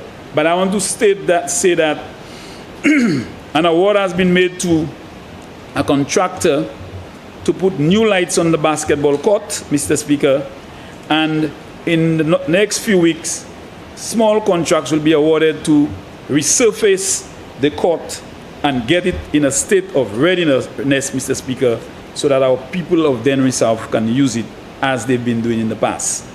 Similarly, Mr. Speaker, there is an issue of lighting on the Lakai football field, Mr. Speaker, and a contract has been awarded to an individual in the sum of almost $60,000 to assist with installation of lights on the football field in Lakai. I'm hoping that the Chester's Club president and executive, as well as the other persons who are using the football field, will be happy because work will soon commence in terms of installation of lights on the Lakai football field. Mr. Speaker, I've also sponsored in a number of ways the semi-professional football league competition in Denry South, making provision of uniforms to players, football boots to players, Mr. Speaker. And in 2023 and 2024, Mr. Speaker, I sponsored the district rep football competition in Denry. Mr. Speaker, this has brought or creates an opportunity for a number of young people to come together to participate in sports, Mr. Speaker, and I will continue to provide that support as long as funds become available. Under the Ministry of Equity, Head 51, Caregivers Program, Mr. Speaker, and I want to take the time to recognize and to thank our caregivers, not only in St. Lucia, but specifically in Denry South, for the service, for the provision of care services to the elderly and disabled persons, Mr. Speaker.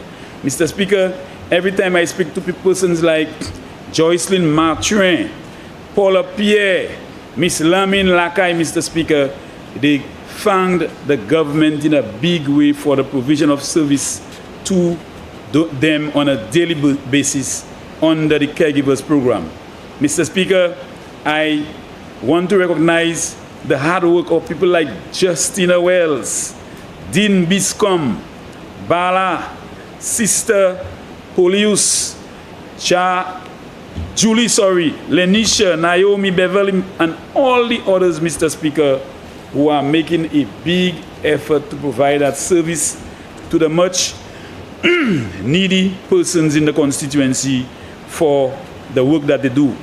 And Mr. Speaker, I am making a plea on behalf of Denry South that anytime funds become available, we need to increase our quota of caregivers in Denry South to continue the good work that this government has been doing for the elderly.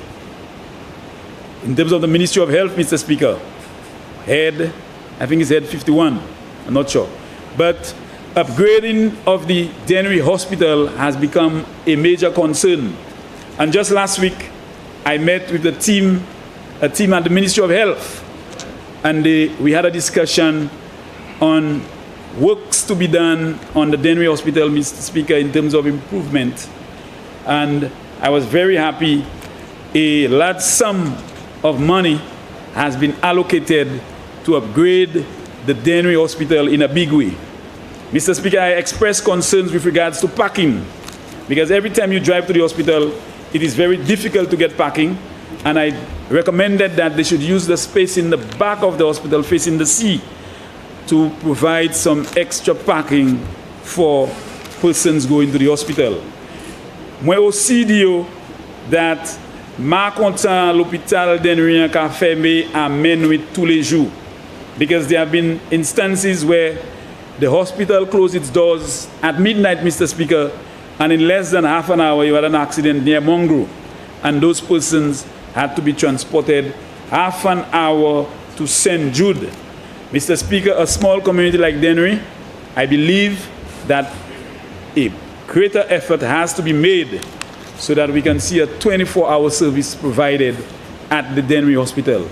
I know it requires extra staff, manpower, resources, etc., but our small constituency, especially when you have to also consider the neighboring community of Denry North, Mr. Speaker, in the event of a disaster or an emergency, the difficulty or challenge that those persons face when they have to receive service at the various health institutions.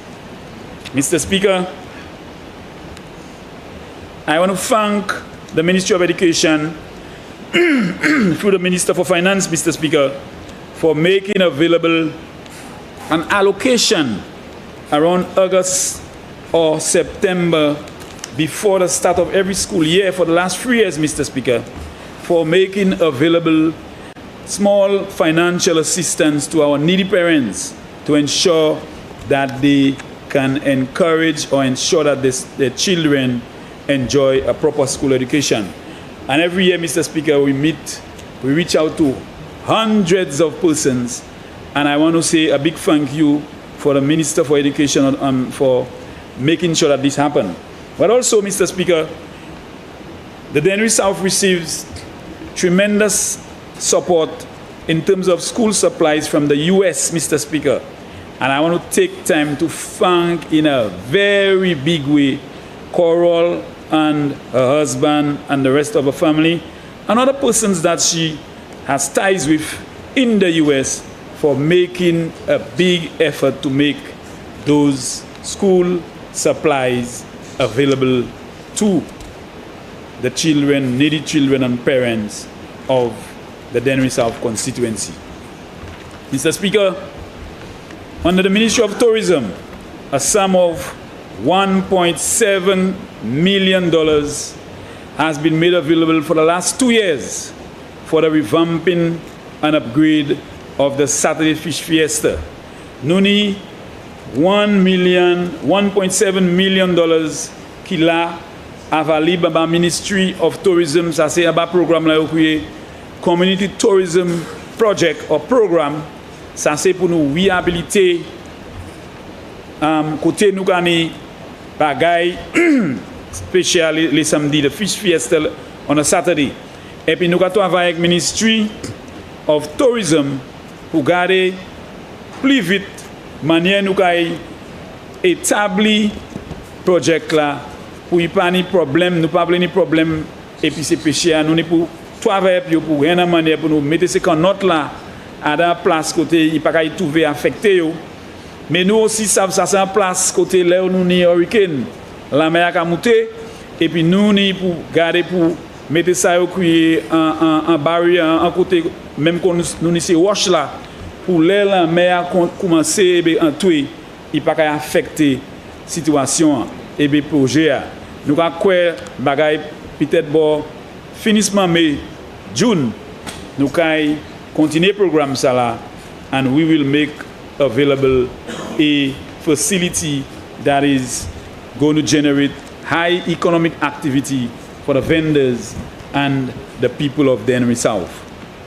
Mr. Speaker, on the Agriculture and Fisheries, which is the ministry that I am responsible for, Mr. Speaker, you know we've distributed under the Food and Nutrition Insecurity Program 39,000 bags of fertilizer, 49,000 bags of lime, 2,500 water tanks to farmers, a farm labor program, herbicides, diaphin, and just recently, Mr. Speaker, a relief package of $1.8 million for the black Sika-Toka disease. Mr. Speaker, I want to draw your attention to the Denry Fishing Port, and it is well known as the Daito, Mr. Speaker.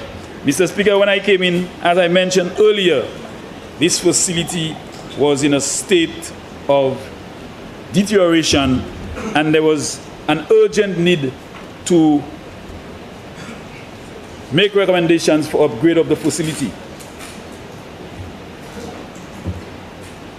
And Mr. Speaker, in 2023, an amount of almost $500,000, Mr. Speaker, was spent on upgrading drainage, Mr. Speaker, improved lighting, upgrading of the moorings, painting of the facility, upgrading of the area where the fish cleaning is taking place. And just recently, Mr. Speaker, we continued to work on the other areas where persons like Mina and the other persons are selling under the fishing port. Mr. Speaker, what was very significant is the contracts were awarded to the fishers, Mr. Speaker, and persons like Fouchette, BH, Cork, Jackie, Nixon, Babu, and others were the ones responsible for the upgrade. As we speak, Mr. Speaker, we are constructing a perimeter fence, Mr. Speaker, on the facility that is Denry Fishing Port Daito, and we have a very, very important person in the name of Colette Fontinel, Mr. Speaker, who is responsible for cleaning and maintaining the facility.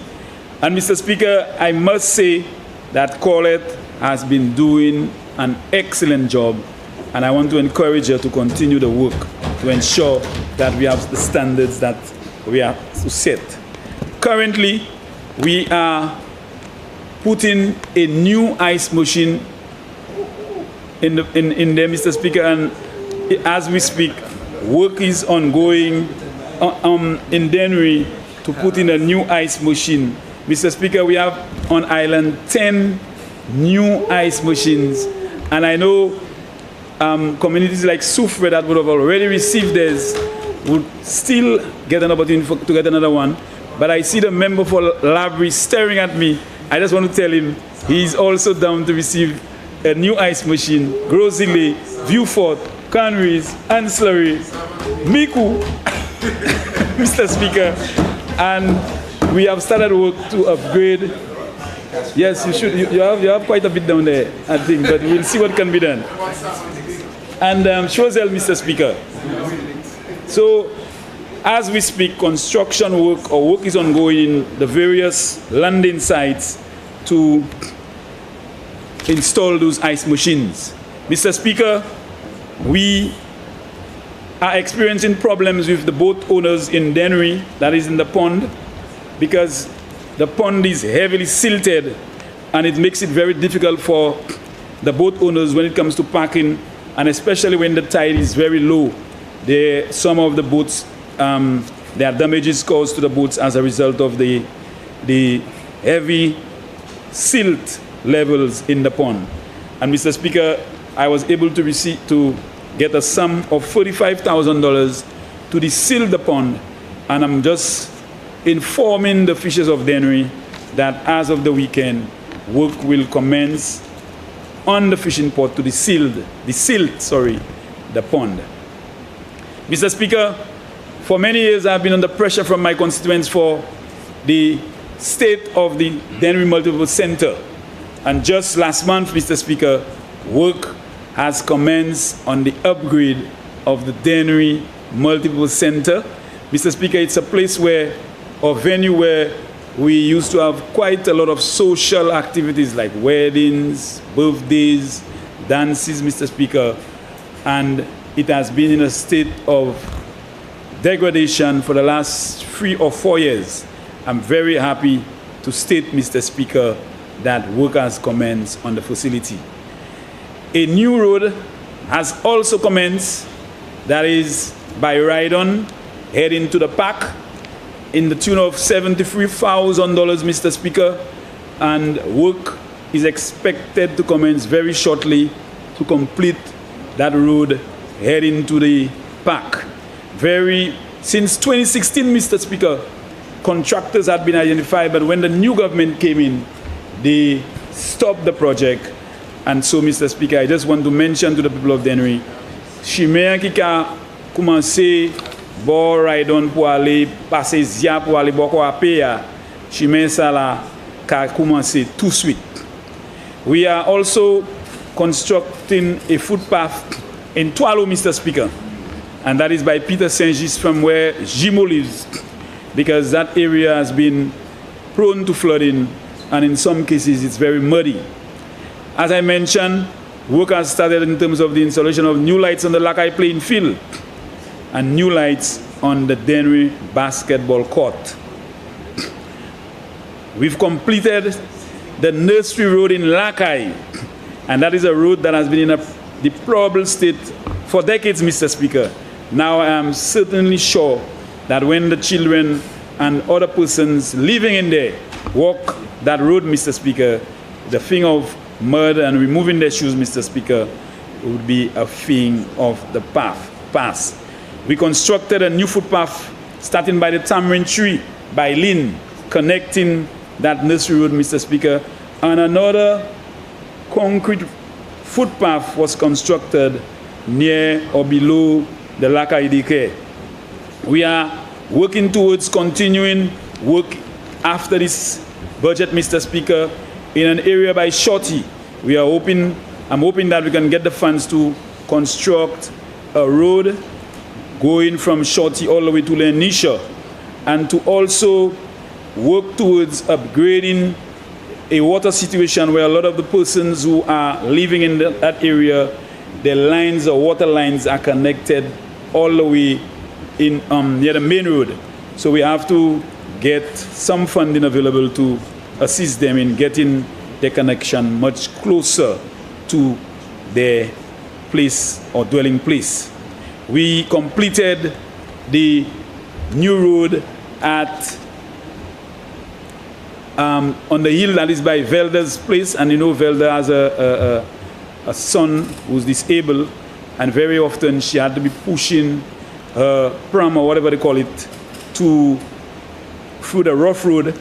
And so, Mr. Speaker, I just want to mention that this road has been completed, and I'm hoping that she would have been receiving a sigh of relief after what has happened. Mr. Speaker, before I close, Mr. Speaker, I want to thank my team in Denry South, my council, my constituency group, and all other persons who have assisted me in working together with them to achieve what I just mentioned. Mr. Speaker, this is just a small amount, but I must say in 3.5 years, that's quite a lot. I know they are concerned with a number of other areas that we need to give attention, Mr. Speaker, but I want to guarantee them that I will continue to take their concerns and see how I can address those concerns as much as possible, Mr. Speaker. Mr. Speaker, I said in my manifesto, it's about prospering with prosper.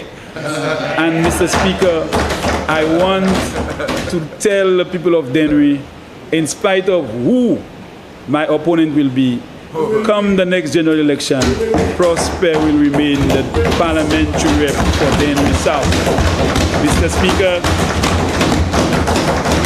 I know some persons may not be happy because, you know, they think that, you know, every time you ask, you shall receive, but I just want to tell them that I will never forget them. I will continue to work with them to ensure that Denry South seat remains with Labour for the rest of my existence in government. I want to thank my PS and my DPS and my staff of the Ministry of Agriculture.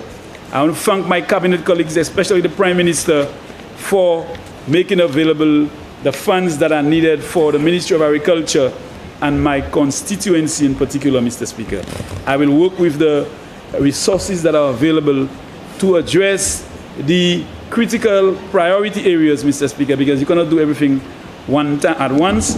But I want to say in a big way, I'm very grateful for the Prime Minister giving me the opportunity to serve in his cabinet. And I must say, every day I'm learning from persons like Honorable Richard Frederick, Sean Edwards, Mr. Musa and Alva and all those who've been there before me. And I hope one day I will be in a place where I can say that I have gotten to where I needed to go based on the advice and recommendations that they would be making to ensure that I continue to deliver at the highest level to the people of Denry South. Mr. Speaker, I thank you.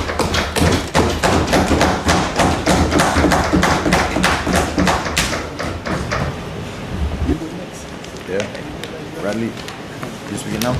Member for Miku North.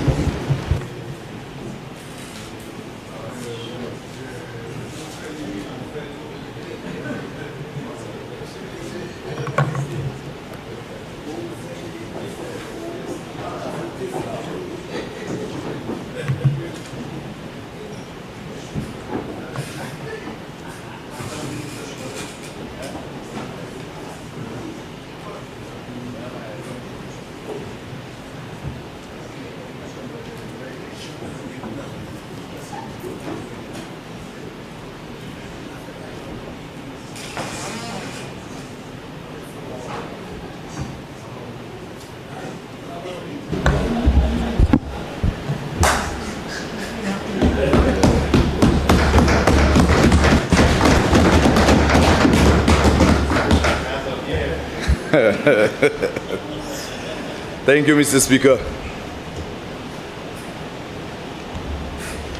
Mr. Speaker, but blessed is the one who trusts in the Lord, whose confidence is in him. They will be like a tree planted by the water that sends out its roots by the stream. It does not fear when heat comes. Its leaves are always green. It has no worries in a year of drought and never fails to bear fruit. Jeremiah 17:7-8. Mr. Speaker, when I first stood before the people of Miku North as a candidate, I did so with hope in my heart and purpose in my stride. But just a few months later, in February 2021, that stride was forever altered. A life-threatening motorcycle accident cost me my right leg, and in a moment, everything I had known changed. But you know what did not change, Mr. Speaker? My will to serve. You know what did not change? You know what did not break? My trust in God and my belief in the power of community, unity, and purpose. Like the tree planted by the stream in the book of Jeremiah, my namesake. Though I was struck by heat and storm, my roots ran deep, nourished by faith, strengthened by my people, and grounded in the cause that brought me here. I did not wither. I stood, and today I stand not only with a prosthetic limb, but with a renewed vision, greater empathy, and a deepened commitment to justice and inclusion. My journey is not just my own. It is the story of resilience. It is a story of hope, of how much stronger we are when we stand together. And that is why the theme that guides my presentation today is simple but powerful: stronger together.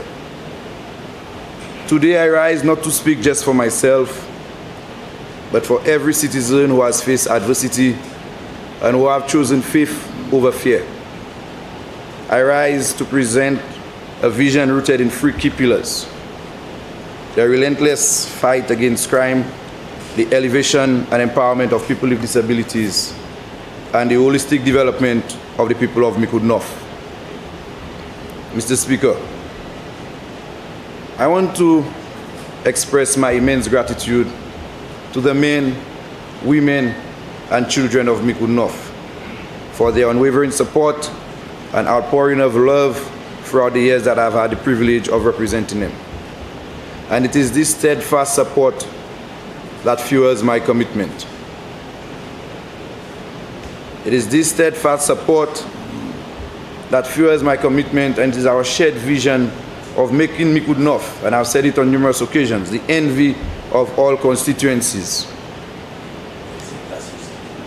and even Castries Central.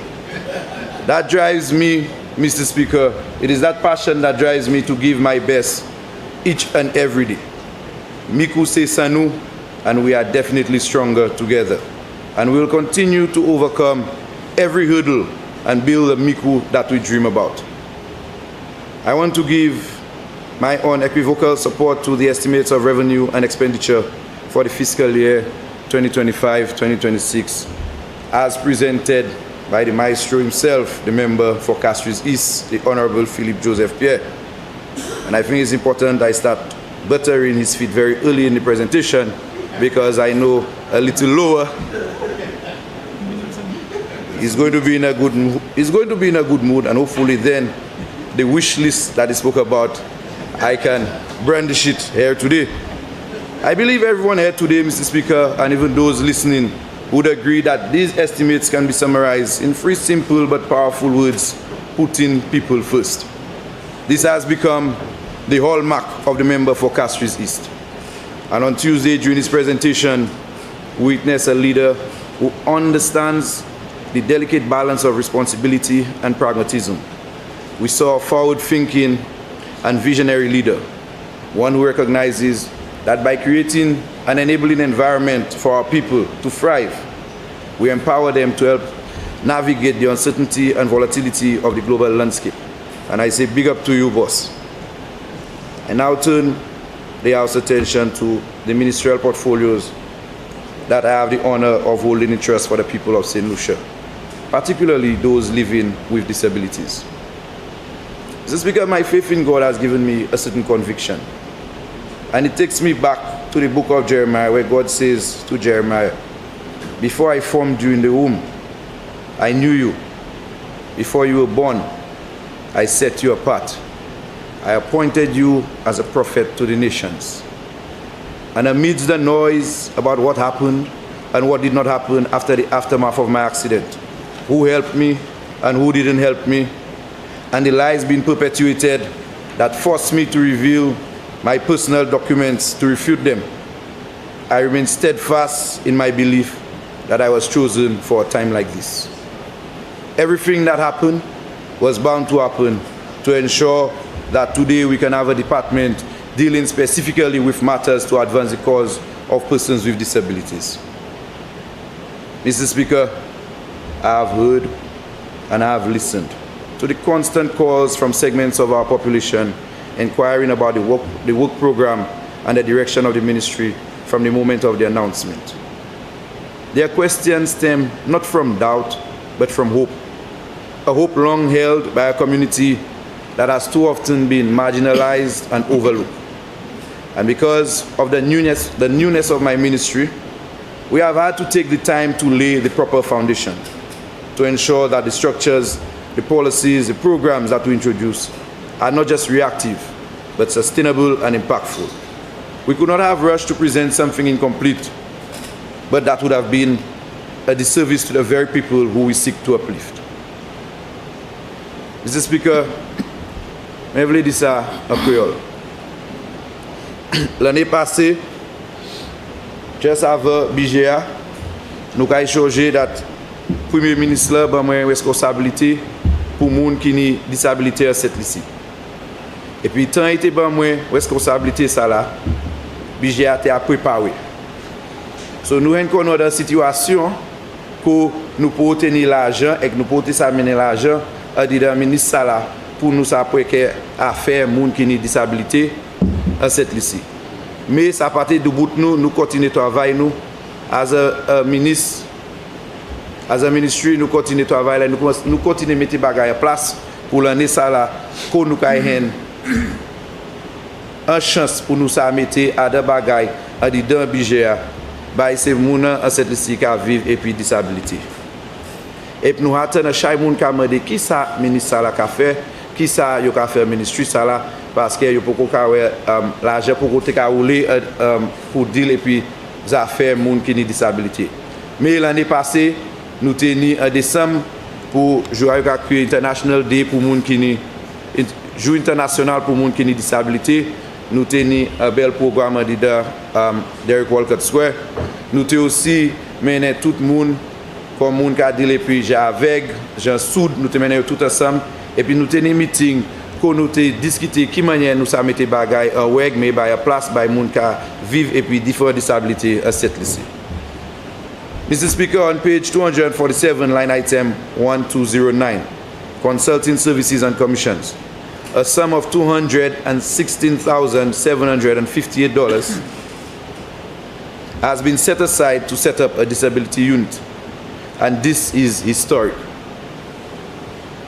When we get to the policy debate, I will delve deeper into what this unit will be undertaking. Also historic, Mr. Speaker, is the sum of $360,000 on page 247, line item 1207, rental and hire, which has been allocated for the establishment of a dedicated prosthetic center. Mr. Speaker, moi c'est yon semouna qui bénéficie from Saukakwe à faux pied cette lycée. Et puis là, on a chaque cette lycée qui brisait un faux pied, il brisé un la main, et puis dès là, il pas l'argent pour s'acheter, et bien dès là, à présent, agency qui a responsabilité pour lui, National Council pour les gens qui ont disabilité, dès là, il pas ça faire pied à bailler ces gens ça. L'année ça là, nous avons mis des bagages en place, nous avons mis des marches pour les nous avons commencé à créer un National Prosthetic Center pour les gens qui ont accident, les gens qui ont des pistes à dos, et puis nous avons pour couper les pieds, nous ça après joindre un pied cette lycée. Et puis nous avons travaillé de meilleure manière que les gens qui ça afford, et puis qui ça acheter ces pieds et bien et bien n'importe prosthétique that you can besoin. Mr. Speaker, I have listened intently to some public commentary surrounding the debate or surrounding the Department of Crime Prevention. And at times, I've had to deal with serious criticisms. Individuals who have become Facebook journalists have leveraged serious criticisms at the department. Crime prevention is not just about enforcement. It is about addressing the root causes of crime and violence. And that is a mission that the ministry takes seriously. I think generally there is a misconception surrounding the mandate of the department in relation to crime prevention. And although today is not the day to provide an in-depth analysis of the role of the ministry in this regard, I think I should take a minute to clear a common misconception. A misconception which is oftentimes peddled by opposition members and their associates. The Department of Crime Prevention is not responsible for the police. That responsibility lies with the Ministry of National Security, for whom the Prime Minister has responsibility. And this is a responsibility that he has shown that he is taking very serious. The role of the department is to help develop effective crime prevention strategies and to serve as an overall coordinating unit for crime prevention. We are supposed to work closely with other ministries involved with various components of crime prevention, like education and equity. We also work hand in glove with the Ministry of National Security. Mr. Speaker, I hope that the parliamentary opposition is also taking copious notes about what this government is doing as opposed to utilizing crime to score partisan points, which is an affront to the hard-working members of the police and all who work to make this country safer. Mr. Speaker, I would humbly advise that the opposition set aside the theatrics and take a more constructive approach. After all, God forbid, should the people ever make the unfortunate mistake of entrusting them with leadership, which I can say with the utmost confidence, I know that the people of St. Lucia will not make this mistake. However, if they do ever make the unfortunate mistake of entrusting them with leadership, they would find themselves grappling with the very climate of division, the very cynicism, and the very inaction that they have worked so hard to create. And Mr. Speaker, crime is not a challenge that waits for political convenience. It demands leadership, not obstruction. Having said that, I am happy that this year's estimates reflect an allocation under the line item consulting services on page 247 for a research officer under the Crime Prevention Unit. This officer will be tasked with doing a review of the various units, departments, and agencies involved in crime prevention and provide feedback on how best we can strategize and coordinate our efforts. I am hoping, Mr. Speaker, that now that the public and even our Facebook journalists has a better appreciation for the role of the ministry in the fight against crime. Other notable figures in the estimates under the Ministry of Home Affairs include the amount of $450,000 for repairs to the Bodley Correctional Facility, specifically the electrical component. And I think it is important, Mr. Speaker, that I mention that because for years now, the Bodley Correctional Facility have been grappling with issues and with their electrical issues. And we've had instances where individuals have gotten a shock here and there. And this year, we are putting in the monies, and this problem is not one that started in July 2021, Mr. Speaker. It's a long outstanding problem, so I'm happy that there is a line item that deals specifically with the repairs to the electrical works at the Bodley Correctional Facility. There is also an amount of $419,000 for the continuation of the commercialization of inmate employment program, and this has been a very good program. I know that my ministry is very happy with the program. The men and women at the Bodley Correctional Facility are also very happy with the way that this program is being rolled out. And both of these items can be found on page 240. Mr. Speaker, the men and women of the St. Lucia Fire Service continue to enjoy improved conditions under this current administration. Not because we wish to spoil them, but because we understand and appreciate the magnitude of the work that they do.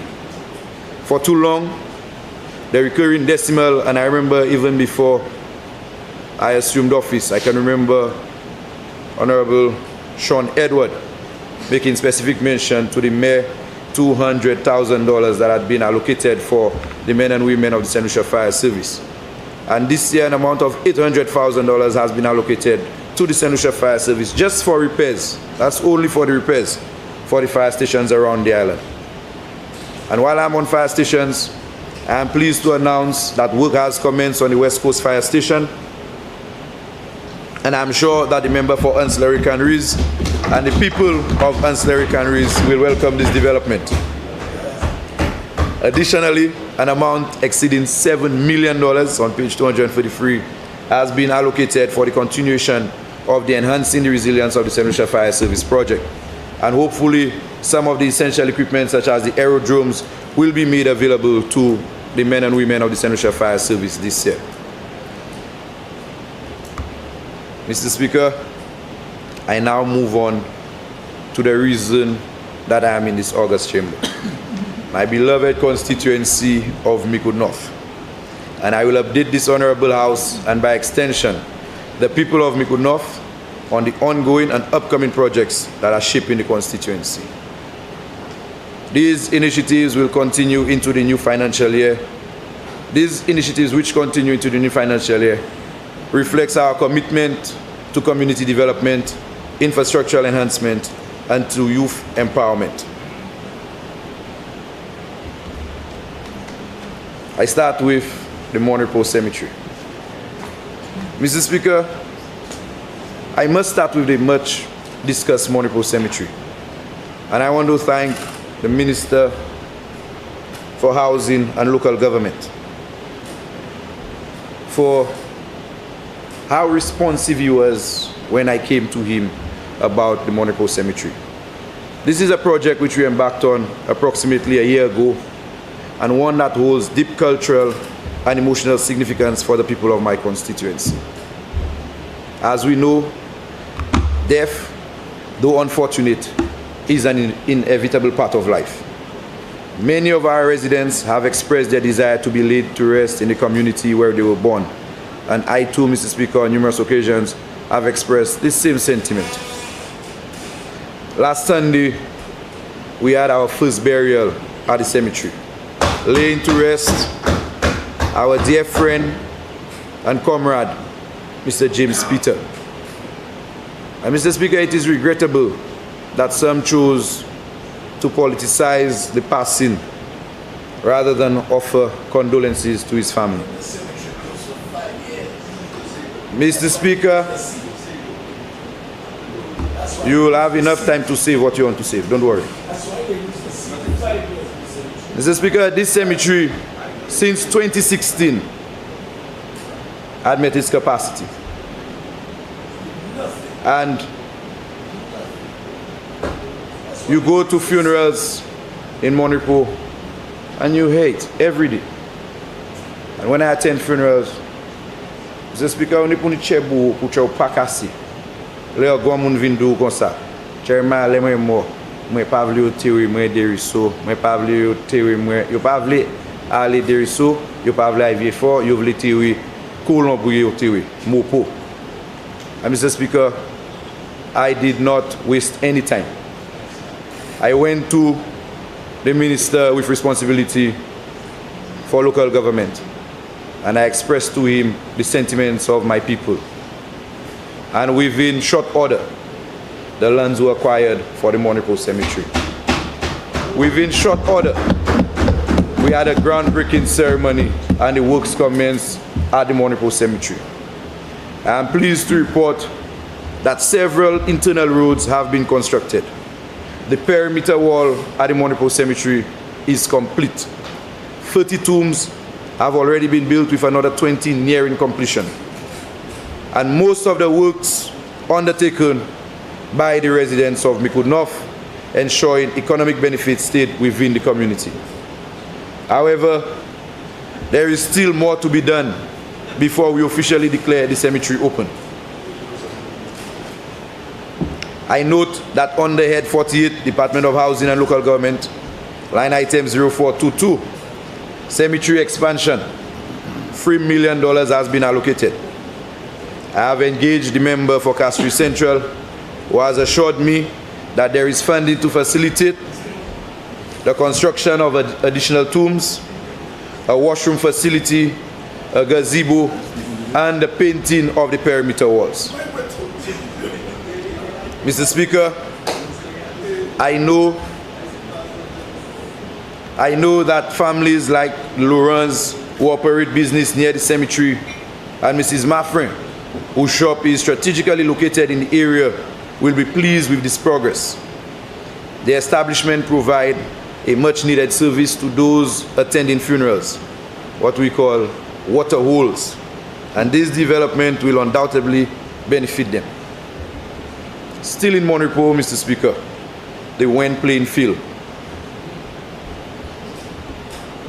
Mr. Speaker, the Wen playing field has been a long and historic sporting ground, one where many of us from the constituency of Miku North, including myself, gathered in our youth to witness legendary cricket matches.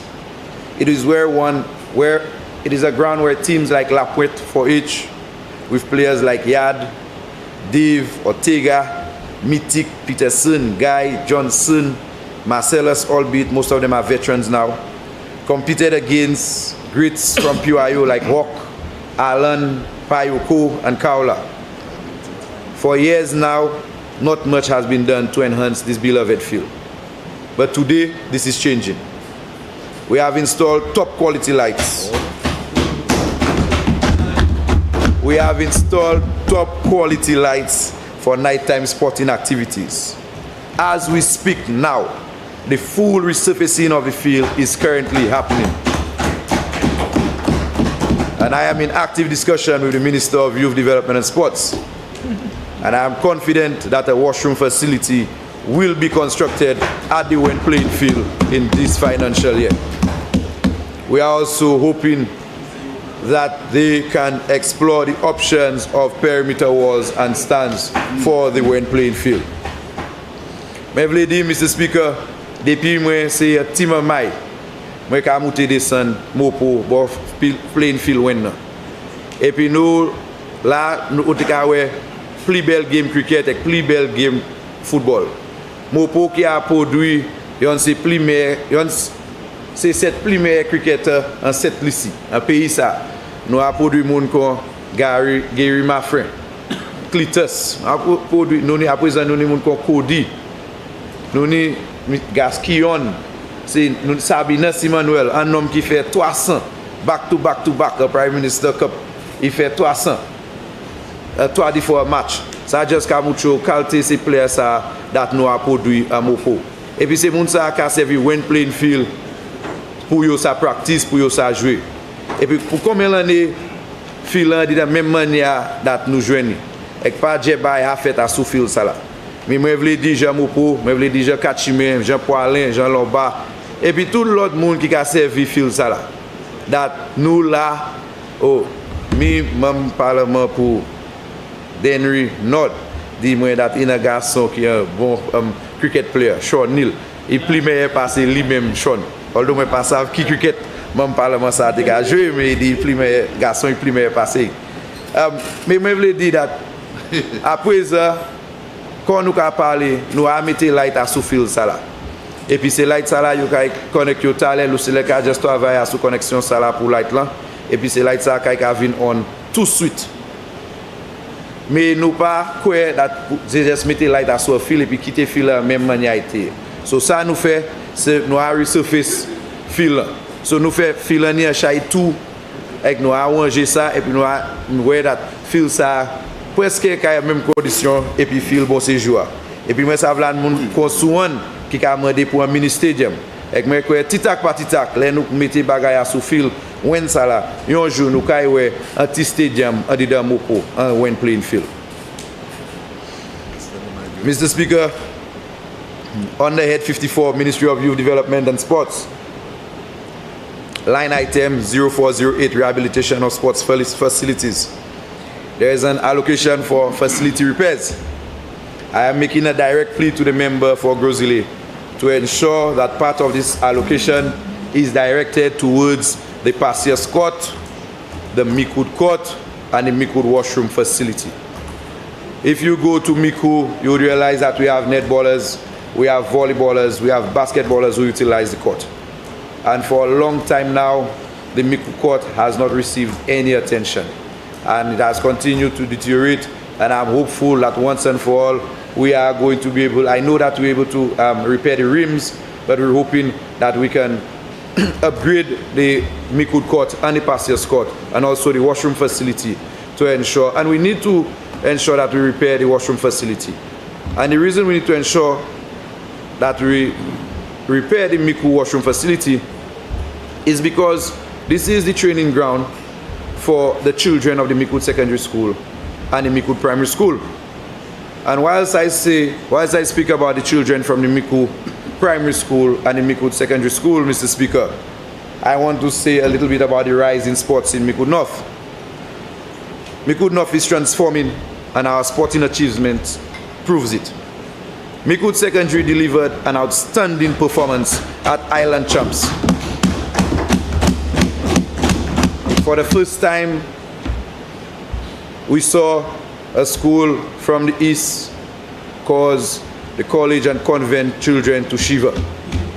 And yes, they shivered.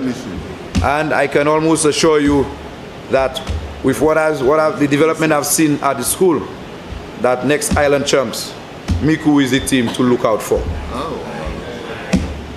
You have a long way to go. I want to congratulate, I heard a member for Castries North say I have a long way to go. Very long. I heard more being said during election when I was nominated candidate, and we went more than a long way. And it just shows the resilience of the people of Miku. So don't push us. Don't push us. I want to congratulate the teachers and staff for their dedication.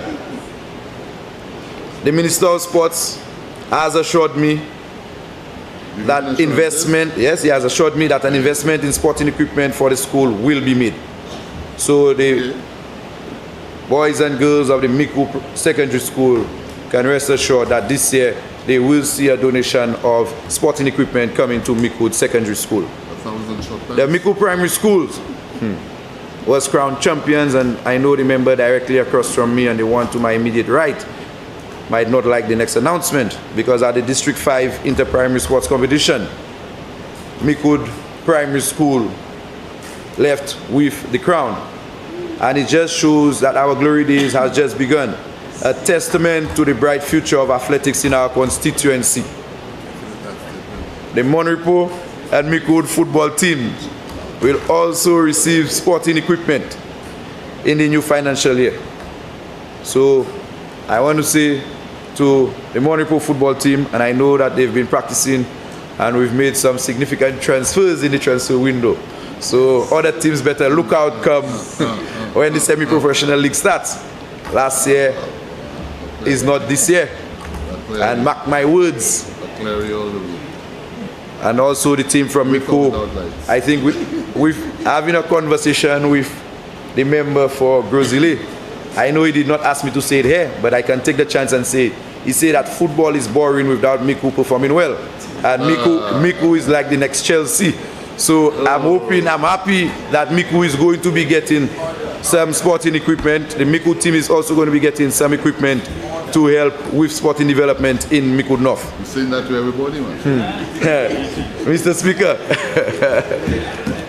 I want to think that the member for Castries North is saying a falsehood by saying that the member for Grozile is saying that football is boring without every one of their teams involved. He told you so too. Mr. Speaker, I'm extremely excited about the direction in which sports is heading in Miku North. And the investment in our fields, in our courts, in our young athletes is really laying the foundation for greater opportunities, stronger communities, and a brighter future for our constituency. I look forward to seeing all these projects unfold and to working with my constituents and to continue this progress. Mr. Speaker, I now move on to the Passius Water Supply Improvement Project. One of the most significant undertakings in my constituency is the Passius Water Supply Improvement Project, which is now officially underway. This project is not just about infrastructure.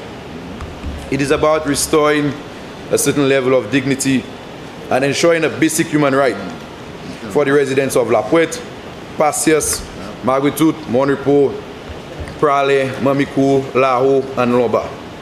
For too long, these communities have struggled with the persistent water shortages affecting homes, affecting schools, and even affecting the healthcare facilities within that region. I know firsthand, Mr. Speaker, the hardships that my people face when water is scarce. Schools have been forced to close, our healthcare facility has been repeatedly affected, and families have been left in distress. The caregivers can tell you the pressures that they too face when we have disruption in the water supply. This issue did not begin yesterday, nor did it begin in 2021. But I'm proud to say that we are finally addressing it with real action. The completion of this project will bring much needed relief to every man, every woman, and every child in the affected areas. And this is the kind of development that directly improves lives, and I'm eager to see it through to completion. Mevle di sa Creole. Mr. Speaker, nous dans situation à commune Poalin, Mamiku, Kachime, Grass Street, Marguerite, Escape, Lombard, La Ho, que nous toujours ni un problème pour la panique l'eau. Et puis problème ça là, c'est parce que le système là il a servi à présent, c'est un système qui dépend à sous gravité. Et puis côté il Koy apri catchment plant lan, epi kote a yoni pou point glo a, sous la, machine pa sa drive pou rive kote sa la. Epi la ou pak machine nou, on pou marcher apre chan, dene di tan pou rive kote sa la. So, i ka mette moun, i ka mette se travaye waskwa ba chay presha, le la panik glo. Si kote sa la bawe, si sous la bawe, i ka mette moun ba chay presha pou ay de bawe, epi sa ka fe moun an di dan wizyon sa espere chaytan le la panik glo. Epi situasyon sa ka afekte tout l'ekol, nou ni l'année le, c'est l'école l'année pour fermer parce que yo panik glo. Un health center, les glo tank la fini parce que l'année jour nous ka aller 10 jours, de les 12 jours, de les presque 15 jours sans glo. Et puis même si nous tank, et même si nous ka encourager moun pour ne tank, glo tank obligé fini en 15 jours, si on est pour bien, si on est pour boire glo. Et puis glo tank la ka fini plus vite si on ka servir dans l'école, ko on est plus mamay ka aller ka servir plus vite là, yo ne pour boire glo, yo pour laver fidjay yo. So ça ka met un chay pressure sur nous en commune. Mais je veux dire that gouvernement a fait, a mis des bagailles en place et puis travail a commencé pour nous changer le système ça là. Et puis quand yo ka met un pompe, so côté yo ka ça, yo ka parer glo ça, yo ka une pompe là, so ka ça ouvert pompe là. Ça ka fait c'est ça ka réduire ça sous midi temps et ka point pour nous joindre glo et puis nous pas ka pour espérer autant de jours encore pour nous ça joindre glo. Et puis en dedans projet ça là yo ka aussi musique glo ça là nous ça tchebe. So nous ka à présent nous chay développement qu'a fait commune en wen nous chay kay qu'a fait là et puis glo système là nous ni là et en haut 50 l'année. Et puis parce que et en haut 50 l'année nous avons chay développement fait en 50 l'année ça là et puis glo a pas assez now pour ça pour tout le monde ça joindre glo à de manière qui bénéficier tout le monde. So ça nous kay fait projet ça kay ouais pour les dates nous kay ça capacité nous pour tchebe glo kay chay pli nous kay ça ne chay pli glo et puis moun pas kay ni autant problème pour glo encore moko.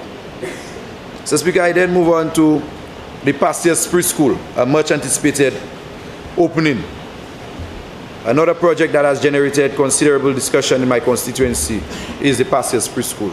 Day in and day out, I receive messages from concerned parents, Ms. Alifa Descat, Ms. Verlin Shalmine, Warren, Vernon, and Nissa, all eager for updates. And I appreciate their persistence because I know how important this facility is for their children's future. I am pleased to report that the interior of this school is at least 95% complete, with only a few finishing touches remaining. And at the same time, work is progressing on the playground, on the walkway and drainage systems. The Minister of Education has assured me that the furniture has been procured and that the staff have been engaged. And with these final steps, we are on track to officially opening the school very soon, ensuring a safe and conducive learning environment for all our youngsters in Monrepo. And whilst I'm on schools, I also have to mention the need for the urgent rehabilitation of the Monrepo Pastures Combined School Playground. Mr. Speaker, while rehabilitation work has taken place in most schools within Miku North, and I'm very pleased, I want to highlight an urgent concern. The playground and compound of the Monrepo Pastures Combined School. I have personally witnessed the dangers posed by the gravel compound, which creates a significant health hazard due to excessive dust, especially on windy days. Our children deserve a safe and friendly school environment, and I know, given the Minister's interest in Monrepo and his close proximity to Monrepo, that he will ensure that the upgrade of the Monrepo Pastures Combined Playground happens.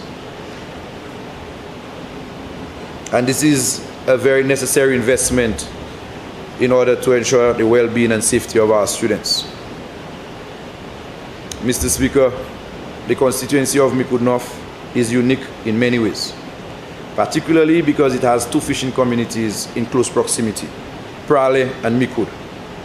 And fishing is not a hobby, but rather a way of life in these communities. And as their representative, I remain committed to ensuring that our fishers have the necessary infrastructure to support and sustain their livelihoods. I am very sure that everyone in this honorable house remembers the story of the Miku Jetty, a project that has left an indelible mark in our history. It was a long-awaited development for the people of Miku. And when we built that jetty, we made sure to include a washroom facility to cater to the needs of the fishers. Yet, when this facility was officially opened, I know you remember the opposition sought to trivialize our efforts, reducing our contribution to merely opening a toilet. That, Mr. Speaker, speaks volumes about how they view the people of Miku North. And I don't want the fishers and the people of Miku North to ever forget what the opposition thinks of the people of Miku North.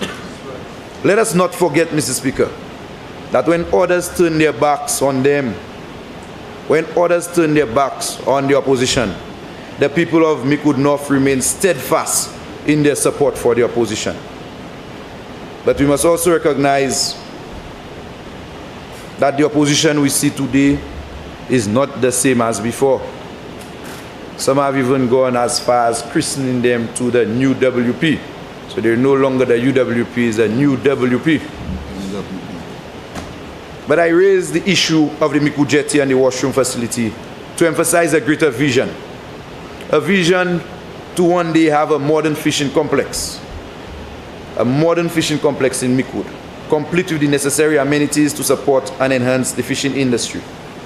And I listened to the member for Denry South in his presentation, and I heard him speak about so many initiatives happening at the Denry Daito. And it is my hope, my aspiration, that one day we can either match what is happening in Denry or surpass it. And I know that the fishermen of Miku North deserve nothing less. And as a step towards this, we have already signed off on the construction of a building to house, as you would have heard the minister say, a brand new ice machine for the fishermen of Miku. So, Speaker, I've seen firsthand fishermen having to struggle because sometimes the time they return from plying their trade, they need ice to store the fish. And nowhere, or not within close proximity in Miku, can you access ice. So I know that the fishermen will welcome the addition of an ice machine to what we intend to make a fishing complex at the Miku Bay.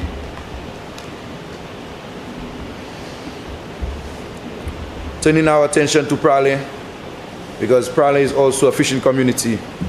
We know that the Prale jetty has deteriorated significantly. And over the years, what it has done is pose serious safety risks for our fishers as they try to access their boats. Recently, we were able to undertake remedial works to address some of the most immediate concerns. So we're able to put in some material to ensure on the jetty to ensure that the fishermen can easily access their boats and easily bring their catch on shore. However, I am pleased to report that the minister, and I heard him mention, for Fisheries has given me his word that the complete rehabilitation of the Prale jetty is scheduled for this financial year. And I know that Samson and O'Brien and Rice and Breen and all the other fishermen, Mr. Vitalis Kimran, who utilize this area, would really welcome the complete rehabilitation of the Prale jetty. And I have noted that on page 299, line item 0378, there is an allocation of $1 million. I cannot tell you how much to use for Prale, but I'm hoping that a fair share is set aside for the repair of the fisheries facility as well. Mr. Speaker, these projects are not just about infrastructure. They are about investing in the people of Miku North, ensuring that their livelihoods are protected and enhanced. My commitment to my constituents remains unwavering, and I will continue to work towards the development and prosperity of our fishing communities. I want to now go into the health sector developments which has happened in my constituency. And I must start off by commending the Minister of Health and his ministry for their continued support and their responsiveness to the healthcare needs of my constituency. Miku North, with its two major fishing communities, is also home to 2 wellness centers, one in Monrepo and one in Miku. And unfortunately, Mr. Speaker, despite the Miku facility being relatively new, it has faced significant operational challenges due to issues with tiling and air quality. And at times, these challenges have severely disrupted services. However, I am pleased that the ministry's proactive approach in addressing these concerns, ensuring that the people of Miku North continue to receive quality health care. But what truly excites me under Head 53, the Ministry of Health, as outlined on page 793, is the allocation of just under $6 million for the health system strengthening project. I am particularly pleased because Monrepo Wellness Center will be a direct beneficiary of this initiative.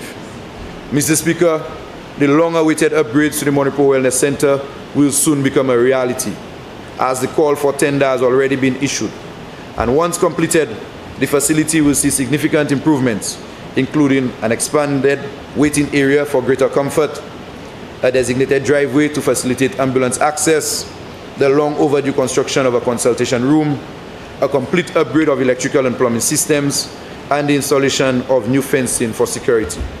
And I know that Ms. Wilson, the nurses, the doctors, and most importantly, the patients who utilize this center will be pleased with these long overdue improvements. Mr. Speaker, I extend my gratitude to the Minister of Health and his team for ensuring that the people of Miku North receive the healthcare infrastructure that they deserve. Mr. Speaker, I now go on to community tourism. Mr. Speaker, when I first became the candidate for Miku North in 2021, I walked from house to house, listening to my constituents with my notebook, taking notes of their concerns. And one recurring concern was the economic stagnation that followed the decline of the banana industry. Many lamented that while tourism is the main economic driver of St. Lucia, Miku North had not been able to tap into its potential. It troubled me, and it troubled them, that when a taxi driver left Ionara International Airport, he had no reason to stop in Miku North. Mr. Speaker, I was determined to change this reality, and I'm proud to say that we have begun to make significant progress. I wholeheartedly welcome the allocation of $3.3 million. Member for Miku, you have 15 minutes left. Thank you, Mr. Speaker. Mr. Speaker, I wholeheartedly welcome the allocation of $3.3 million as seen on page 586 for community tourism. This initiative has already started yielding tangible benefits for my constituents. Take, for example, Marva, who operates kayak on the bay in Prale, and Alvin, who has the best ATV experience in St. Lucia. Wow. Both of them have been direct beneficiaries of the community tourism support, allowing them to grow their businesses and attract even more visitors. Additionally, several other constituents have received grants and financial assistance to develop tourism-based ventures. Our room stock, probably not as fast as Labrie, but our room stock in Miku North is increasing. And I can confidently say that we are making stride towards positioning our constituency as a key player in the tourism industry. Mr. Speaker, on Sunday, April 27, 2025, Miku North will proudly host its inaugural jazz event at Point Vierge. And I can tell you that Sanchez will be the headline act. And I guarantee that visitors will be captivated by the pristine and scenic beauty of Point Vierge. There is no denying, and I will allow everyone to be their own judge, that a case will be made after jazz Vierge for us to move from Pigeon Point and bring main stage jazz to jazz Vierge. And just wait and see, Mr. Speaker. And the records will show one day when I spoke about Point Vierge becoming the home for main stage jazz in St. Lucia. Additionally, I must also recognize the efforts of persons like Bernard Gaston, or we call Ballhead, who has made it his mission to bring jazz to Monrepo with his Wavin Libe Jazz Festival, a free jazz for the people of Monrepo. Mr. Speaker, when individuals take the initiative to uplift their communities, They deserve recognition, and I commend Bernard for his dedication. Looking ahead, we are also set to witness the official launch of the Prale CMOS experience in the new financial year, further diversifying our constituency's economic base. Mr. Speaker, I know I don't have much time left, so I want to move on to one of the hottest topics in every constituency, including Miku North, roads. And since assuming office, I have worked on numerous small roads in my constituency. But the reality is that more needs to be done. And I am pleased to report that works have commenced on the Lapwet Road, and very soon the people of Lapwet will have a completely new road. Mr. Speaker, my entire family is from Lapwet. I was born and raised in Lapwet, and I have not seen much happen to the road for what will be soon my 45 years under the sun. And I'm happy that finally we can give the Lapwet Road some much needed attention. The long discussed St. Mary Road, and you remember the member for Denry North always giving jabs, even to the member who represented Miku North even before my time, about the St. Mary Road. The St. Mary Road is also set to receive attention immediately after this budget is passed. In fact, if you turn to page 390 of the estimates, you will see an allocation of $1.2 million to begin work on this critical roadway, just to start the works on that critical roadway. Additionally, we will be undertaking works on the Volet Road in Miku and parts of the Maho Road. And beyond these major projects, beyond these major roads, Mr. Speaker, I'm hoping to catch the Prime Minister's attention. I have formally requested from the Prime Minister support for some additional smaller roads, including the road in New Extension, the completion of the Charterhouse Road, the road under the breadfruit tree in Prale, the road near Buti and Bibi in Prale, the road by Mr. Malze in Monrepo, the Nice View Road in Lapwet, among others. Now, while the Prime Minister did not say yes directly, he did tell me, comrade, you will be fine. So, Mr. Speaker, I took that to mean that the people in these areas will be fine in this financial year. The truth is, we are making significant progress in road rehabilitation across Miku North, and I'm really excited about that. Through the Constituency Development Program, we continue to invest in drainage works, footpaths, and other essential infrastructure. In Mayet, if you were to go behind Mr. Sadu's gas station now, you will see ongoing drainage works. In Over the Bridge, just on the weekend, we completed a brand new footpath in New Village. Ask Ms. Dofer, and she will tell you she can now come outside easier. She can easily come from her house and come by the road on a wheelchair because we just created proper access for her. In Lapwet on the base, we are constructing a footpath to ensure Angel, her mother, and other residents in that area can access their homes. In Monrepo, we have built a bypass road in front of Square Deal. Mr. Speaker, and the list goes on and on and on. I have spent a great deal of time highlighting tangible projects in Miku North, and I'm proud of the progress we are making. But just as important as infrastructure are the programs and policies of this government that continue to uplift the people of Miku North. The one university graduate per household.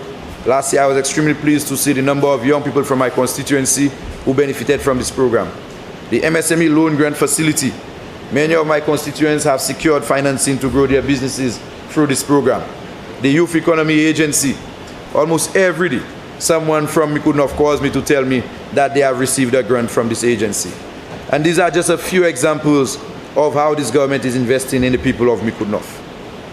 Mr. Speaker, in closing, I wish to express my gratitude to the Prime Minister for his leadership and continued support, to the people of Miku North for their unwavering trust and confidence, and to the staff of my ministry for their hard work and dedication. Now, Mr. Speaker, I know that the Norbert name is attractive, and some believe that if you find someone with a biblical first name and a Norbert surname, it will boost your chances at the poll. But I will say this. Jeremiah 29:11 reminds us, I know the plans I have for you, declares the Lord, plans to prosper you and not to harm you, plans to give you hope and a future. and I will share this future with the people of Miku North. I will prosper with the people of Miku North. I will remain hopeful with the people of Miku North, because the only N for Miku North is JN. Thank you very much, Mr. Speaker.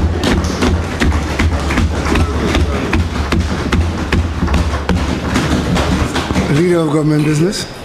Mr. Speaker, I beg that this House stands suspended until 2:20 p.m. Honorable members, the question is that this House do stand suspended until 2:20 p.m. today. To 2. Okay, that this House stands suspended till 2 p.m. today. And now put the question, as many, he has changed it to 2. Yeah. As many as of that opinion say aye. As many as the contrary opinion say no. Sitting suspended until 2 p.m.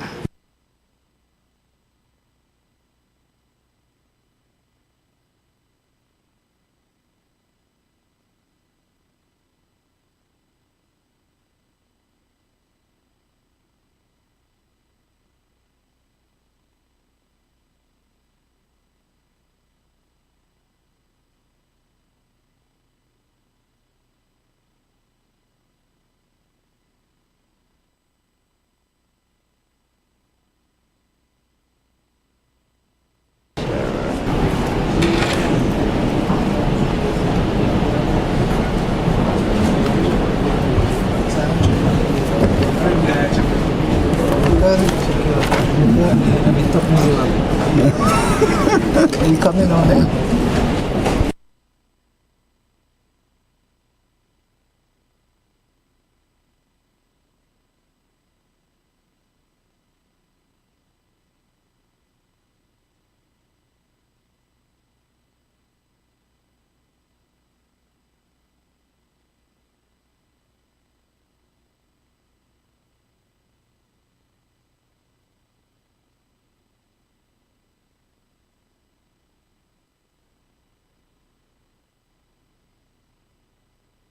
Broadcast of the debate on the 2025-2026 estimates of expenditure and revenue. The debate started this morning, and as we know, it is for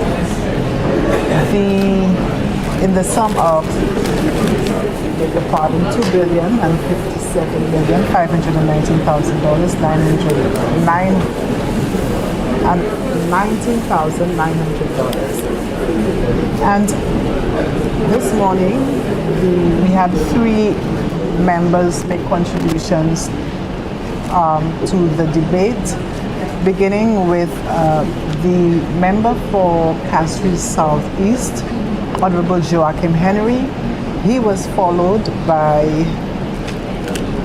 the member for Denry North, Honorable Prosper, and a little while ago we heard from the member for Miku North, Jeremiah Norbert.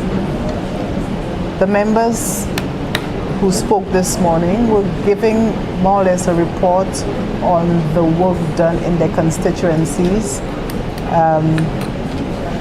the advancements that have been made since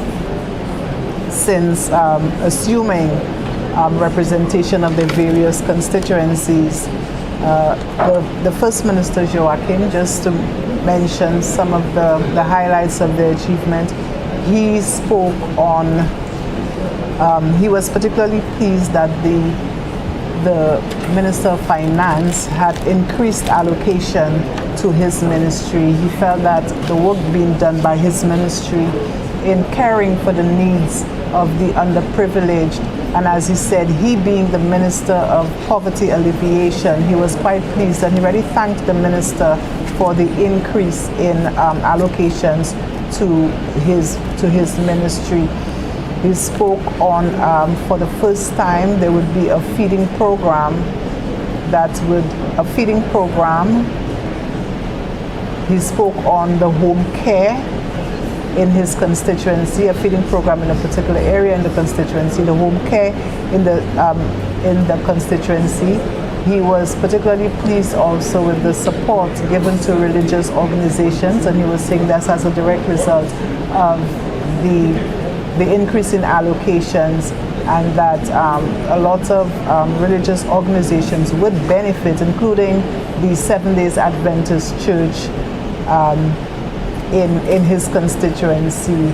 He described the budget as being very equitable and diverse, and he described the budget as a well thought out budget. Michael? Ok, merci Virgil. Nous, comme Virgil dit nous ici, nous venons au bout de première session qui est constituée à côté c'est même Parlement qui a fait débat afin qu'à répondre et bien faire présentation à sa Premier ministre présenté à ces différents l'IMOA qui a dit estimation pour budget l'année 2025 pour 2026. Virgil dit premier monde pour présenter c'était honorable Joachim Henry qui en est fini qui exactement ça il parlait à ce particulièrement comme ça c'est lui qui a responsabilité pour les affaires sociales en gouvernement avec il parlait à chaque c'est assistance qui gouvernement assistance sociale qui gouvernement Jabaï pour ces différentes places là enfin combiné avec aussi c'est l'église avec assistance sociale généralement Jabaï. On est Alfred Prosper parlait après avec il parlait en chaque à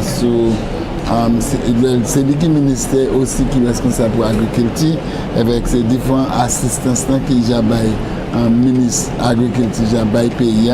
Il aussi parlé en chaque à c'est assistance enfin progrès qu'il a fait comme par West qui a représenté ça c'est sud Denry parler à Lucia ça déquer à ces places petit maman en la caille aussi parler à ce village village là même et qui aussi dit qui Denry c'est une place qui est en bas la mer comme il a dit et puis il aussi lève nous a dit anglais avec la différentes manière dans des démarches qui point pour corriger la situation là il y a un problème comme ça il aussi parler à sous assistance pour sport monde qui a joué sport continue jour midi en chaque de les c'est monde qui a joué sport qui a mérité en place pour changer là yo ka souhait avec bagage comme ça il aussi parler en chaque à sous ça avec à Daito tout le monde connaît des produits Daito pour parler de Denry parler à sous assistance il ka ba ces places là et généralement il parlait à sous on l'autre bagage il parlait à sous c'est upgrade là c'est manière you can essayer ranger multipurpose Denry après c'était honorable Jeremiah Norbert qui servit Bible même qu'on honorable Joachim Henry tous les deux servis Bible en pile aujourd'hui pour ça commencer et fini présentation mais honorable Jeremiah Norbert aussi parler à ce établissement ça il dit un National Prosthetic Center ça c'est une place pour aider monde qui mérite faux là où dit prosthétique ça veut dire monde qui mérite un faux si c'est un prosthétique leg c'est un faux pied et bien prosthétique yeux nous étions avec rien encore ou replacer c'est ça veut dire un prosthétique limb by comme ça so il dit il a été habité il aussi parlé à sous il a adressé un problème il dit un chien qui a quoi qui ministre responsable pour les affaires crimes avec enfin opération mais il dit ici c'est il établit qui ministre pas qu'à directement travailler avec police il y a plutôt travailler et puis l'autre agence différentes agences en société et gouvernement pour adresser situation crime avec il parle en ça il aussi annoncé que ministre qui a établi l'année ça là ça il a un research officer un officier qui a aidé pour déterminer, regarder qui manière il s'est adressé situation comme ça. Yes, and we are expecting the members to, when we resume at 2:20, is it? At 2. At 2. At 2 for the debate to continue. It's been, as I said, interesting, and ministers are more or less giving, or members are more or less giving a report card on what has transpired in the constituencies and what they intend on doing in this fiscal year. So join us back here at 2 p.m. or when we resume with the debate on the 2025-2026 estimates of revenue.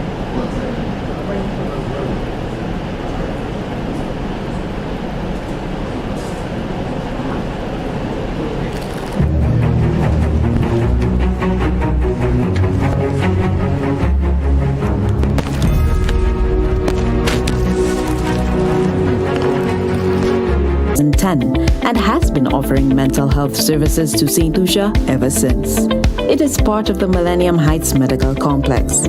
The center is equipped with qualified, welcoming staff, and there you could find help if you